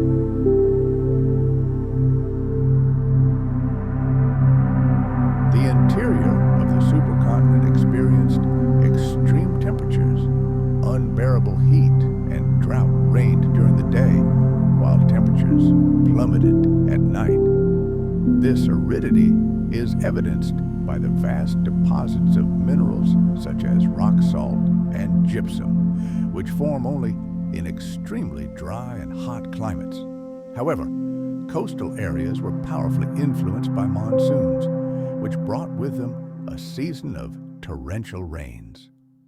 This abrupt alternation between dry and wet seasons became a hallmark of the Triassic Period and determined which plants and animals could survive in this harsh world. With the onset of the Jurassic Period, approximately 101 million years ago, the giant Pangaea began to crack at the seams. The process of rifting accelerated, leading to the gradual separation of the northern continent of Laurasia from the southern continent of Gondwana. The world was entering a new era. Let's fast forward to the past, to an era when the very map of the world was being redrawn before our eyes. Giant tectonic plates, bearing the remnants of the ancient supercontinent Gondwana, were slowly but inexorably moving apart. This great drift tore apart the landmass, giving birth to entirely new oceans. Their appearance, in turn, triggered a massive restructuring of global currents, which began to deliver moisture-laden air deep into the continents. As a result, the Jurassic world was radically transformed.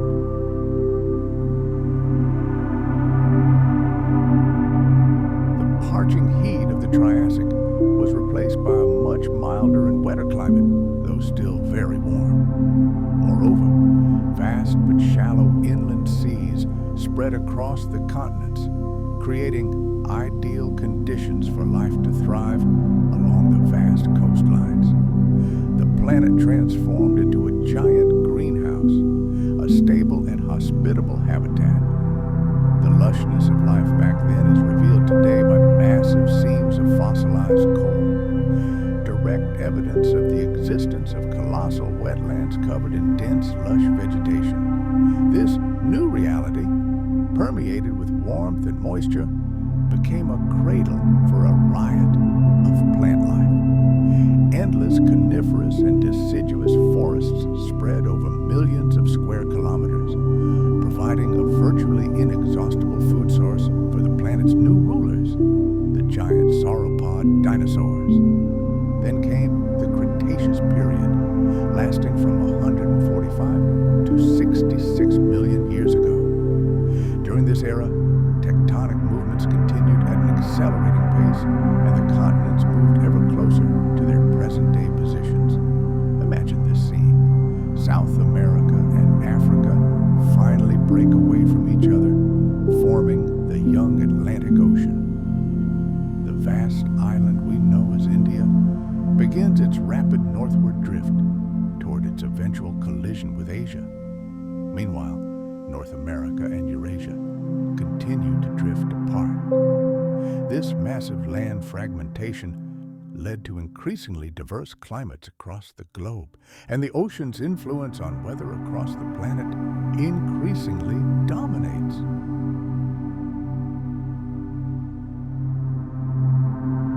Yet, despite this division, the Cretaceous was an era of extreme warmth. Average global temperatures were significantly higher than those we're accustomed to today. Global sea levels reached their historical maximum during this time. Water surged onto land, inundating vast tracts of continents. This created enormous epicontinental seas, the most famous of which was the Western Interior Seaway, which effectively cut North America in two. This high sea level and vast coastal area likely acted as a global thermostat, maintaining consistently high temperatures and humidity across the planet. How do we know this? The evidence for this Mesozoic global warming is literally written in stone. One of the most striking is the geographic distribution of large, cold-blooded reptiles. Crocodile and turtle remains have been found in what are now the frigid polar regions.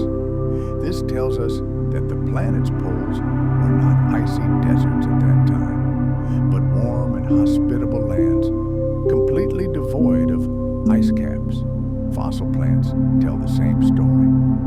We find the fossilized remains of ferns, cycads, and other heat-loving trees in what today is a temperate or even frigid climate. This is irrefutable evidence that warm weather was the norm for much of the planet.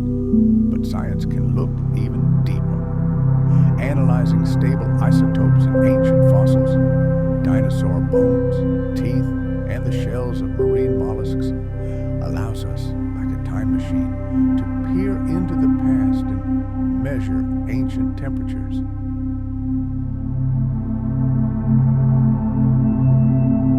And all this data points to a torrid world during the Mesozoic. For example, oxygen isotope analysis in dinosaur bones found at high latitudes proves that these giants lived in comfortable, temperate conditions where there was never a frost. What was driving this global greenhouse? Several powerful factors. The most important of these was undoubtedly continental drift or plate tectonics. The configuration of the continents directly influenced the ocean currents that serve as the planetary heat distribution system. When the continents were positioned so that warm currents could circulate more freely, the average temperature on Earth steadily increased. The second key factor was the incredible volcanic activity that accompanied the breakup of the continents and the birth of new oceanic crust. Imagine gigantic fissures in the Earth's crust from which lava flowed for millions of years. Events such as the formation of the Central Atlantic Igneous Province at the Triassic-Jurassic boundary, or the eruptions of the Deccan Traps at the end of the Cretaceous Period emitted unimaginable volumes of greenhouse gases into the atmosphere, primarily carbon dioxide. Its concentration in the air at that time was several, if not dozens, times higher than today's levels. This dense gas dome created a powerful greenhouse effect, trapping solar heat near the surface and maintaining stable global warming for tens of millions of years.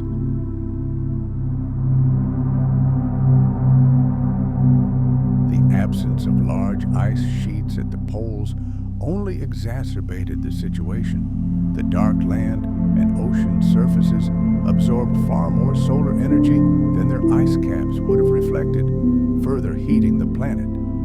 This warm and humid world became a true paradise for dinosaurs. Lush vegetation, thriving in the perpetual summer, provided a limitless food source.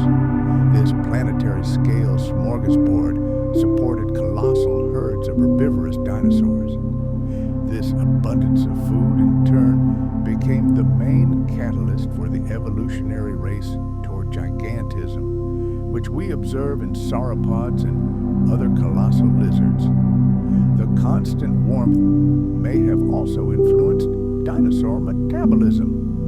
They didn't have to expend precious energy on body heating as modern animals do in cold climates, allowing them to maintain incredibly high levels of activity.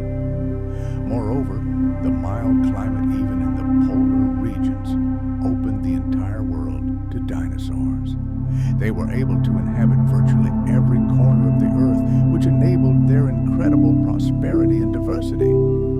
The absence of sharp seasonal changes, such as harsh winters, likely eliminated the need for many dinosaurs to hibernate. Instead, they could remain active year-round, undertaking epic migrations spanning thousands of kilometers.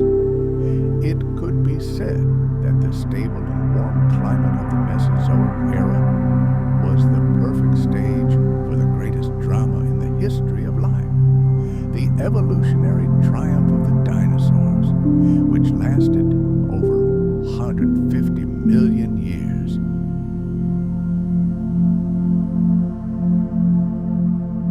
But all things come to an end. The end of the dinosaur era was a turning point in Earth's history, leaving behind a distinct geological scar known as the KPG boundary. This boundary, dating back approximately 66 million years ago, marks the moment of a catastrophic and almost instantaneous collapse of the planet's entire ecosystem. For a long time, scientists called this layer the KT boundary, signifying the boundary between the Cretaceous and Tertiary periods. However, as science advanced, geological terminology was refined.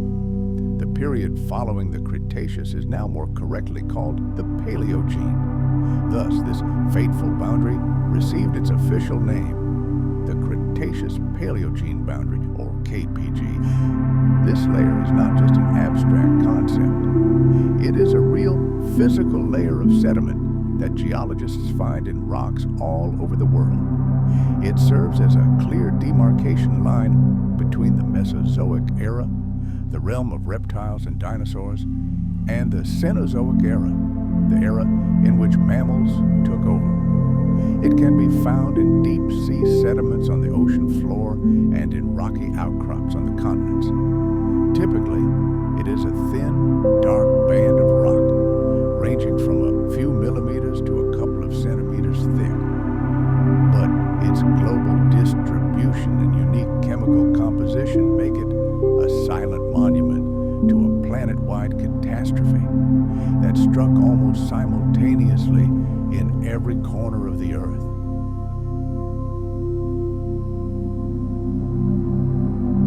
It was the discovery and detailed study of this boundary layer that became the key to unraveling the greatest mystery: why the world of dinosaurs and countless other species disappeared so suddenly.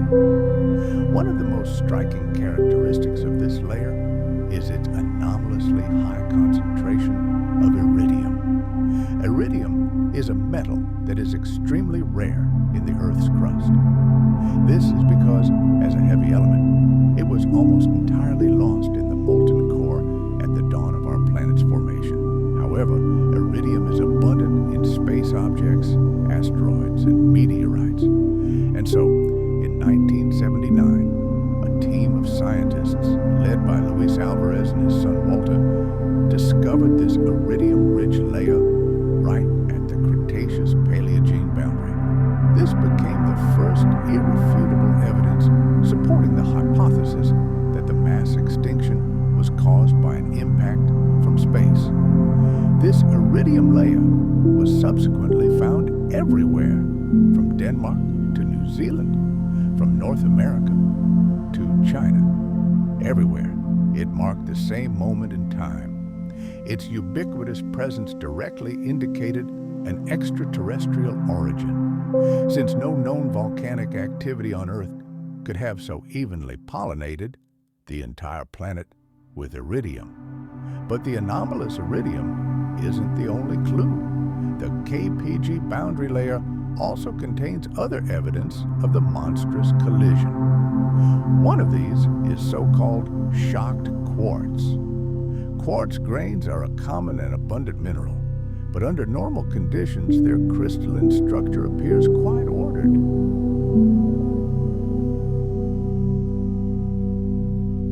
However, the quartz from the boundary layer is completely different. Under a microscope, its internal structure is visible, riddled with parallel strain lines. Such microscopic scars can only form under the influence of shock waves of inconceivable force, the kind that occur when objects collide at cosmic speeds. Such waves, generated by a hypervelocity impact or a nuclear explosion, are a phenomenon of incredible power. The widespread distribution of such shocked quartz across the planet is irrefutable evidence that a colossal and instantaneous release of energy once occurred here. The energy of this impact was so colossal that it exceeded the power of the most violent volcanic eruptions in the planet's history. But that's not all. Within this fateful boundary layer, geologists have discovered another key component, so-called microtektites, or spherules. Imagine tiny, often microscopic balls of frozen glass. They are born at the very heart of the apocalypse. When an asteroid slams into Earth, the rock at the impact site doesn't simply melt. It vaporizes, turning into a superheated cloud that soars high into the atmosphere. There, in the cold void, these droplets of molten rock rapidly cool, solidifying into perfect glass spheres, only to rain down as a deadly rain back onto the planet's surface. The fact that these microtektites are found across the globe, from one continent to another, is irrefutable evidence.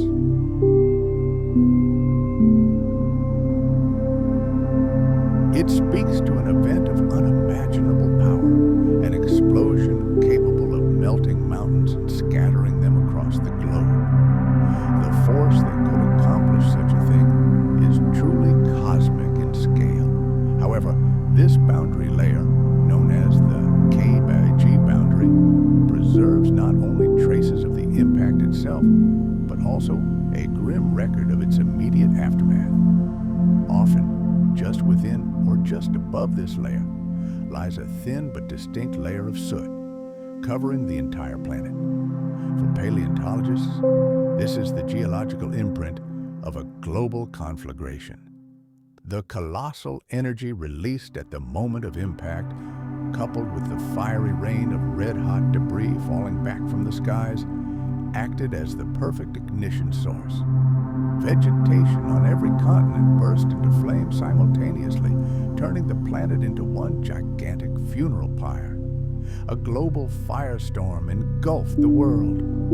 Thick smoke and ash from these monstrous fires rose into the atmosphere, blocking the sun and plunging the earth into darkness for months, perhaps even years. This marked the beginning of a total environmental catastrophe.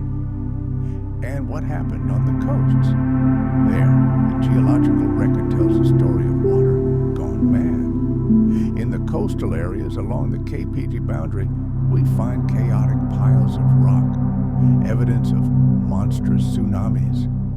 These layers of jumbled sediment, containing giant boulders, uprooted trees, and the remains of marine and terrestrial creatures in a single mass grave, could only have been created by one force: giant waves.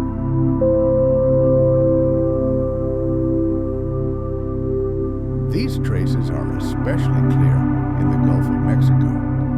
This is a clear indication that the epicenter of the catastrophe was somewhere in or near the ocean. The impact generated a tsunami of unprecedented proportions, waves hundreds of meters high that swept along ancient coastlines, obliterating everything in their path for thousands of kilometers inland.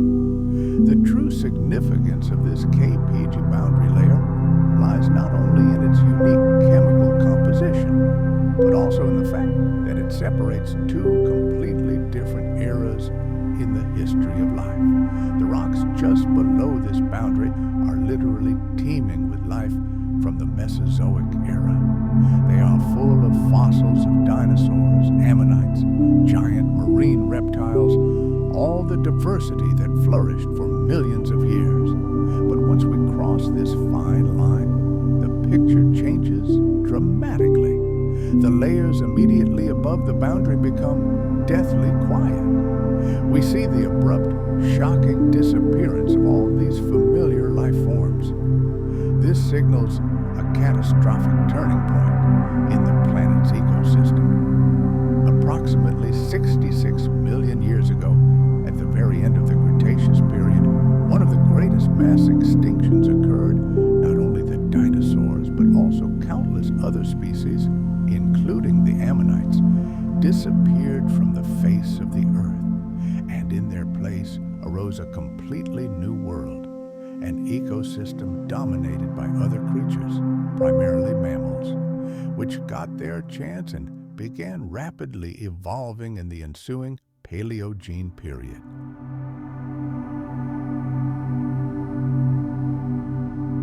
This instantaneous transition from one biological community to another proves that the extinction was not a gradual process. It was a sudden global event that devastated ecosystems across the planet. The boundary between the Cretaceous and Paleogene periods, the aforementioned KPG boundary, is a geological scar left on the Earth. It marks the precise date when the Age of Dinosaurs ended and a new chapter in the history of life began. For centuries, the extinction of the dinosaurs remained one of nature's greatest mysteries. Numerous theories have been put forward to explain this dramatic event, from gradual climate change and deadly epidemics to global volcanic eruptions and rising sea levels. However, none of these hypotheses could fully explain the cataclysm that occurred at the end of the Cretaceous period. Their sudden and complete disappearance was inconsistent with the concept of a slow process. But in the late 20th century, a new revolutionary idea emerged, which is now generally accepted. The cause was a visitor from space, a collision between Earth and an incredibly large celestial body. This hypothesis was first proposed in 1980 by Nobel Prize-winning physicist Luis Alvarez and his son, geologist Walter Alvarez. Their work forever changed our understanding of mass extinctions. The entire asteroid impact theory arose from the discovery of anomalously high iridium content in the KPG boundary layer.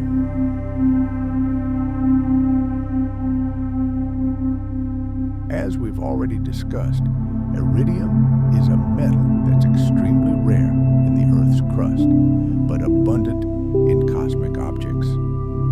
When the Alvarez team discovered this sharp spike in iridium concentration in a clay layer in Gubbio, Italy, it was a real breakthrough. Similar anomalies were soon found elsewhere on the planet. The scientists came such a quantity of iridium could only have arrived on Earth from outer space, along with a giant asteroid or comet. This was the first solid physical evidence that an extraterrestrial event had caused a global environmental catastrophe. According to scientists' calculations, an object at least 10 kilometers in diameter slammed into our planet. At the moment of impact, an unimaginable amount of energy was released. The force of this impact was billions of times more powerful than the atomic bomb dropped on Hiroshima. It's equivalent to the simultaneous detonation of 100 million megatons of TNT. This colossal energy instantly vaporized both the asteroid itself and a huge swath of the Earth's crust, creating a fireball that swept across the entire planet, accompanied by a devastating shockwave. The impact devastated entire continents, and the climate of the entire Earth was forever changed. The consequences of such an impact would have been catastrophic, especially near the epicenter.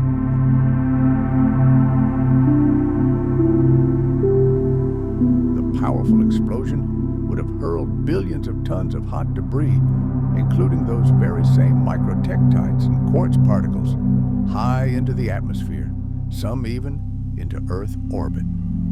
As this incandescent material began to fall back, it transformed the sky into a gigantic furnace. A rain of fiery projectiles rained down across the planet, igniting forests on every continent, triggering those same global fires.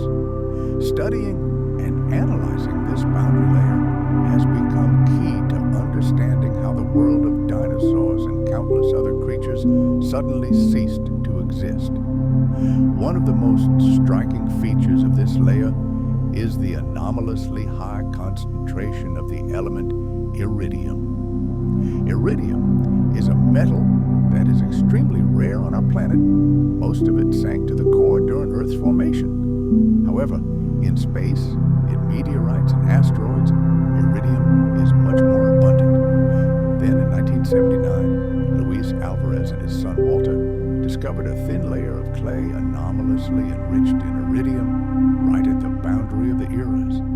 This became the first convincing evidence that the mass extinction could have been caused by an impact from space. Soon, this iridium layer was found all over the world, in sediments from Denmark to New Zealand, from North America to China. Everywhere, the geological record revealed the same event. The presence of iridium in such quantities and with such global distribution clearly indicated its extraterrestrial origin.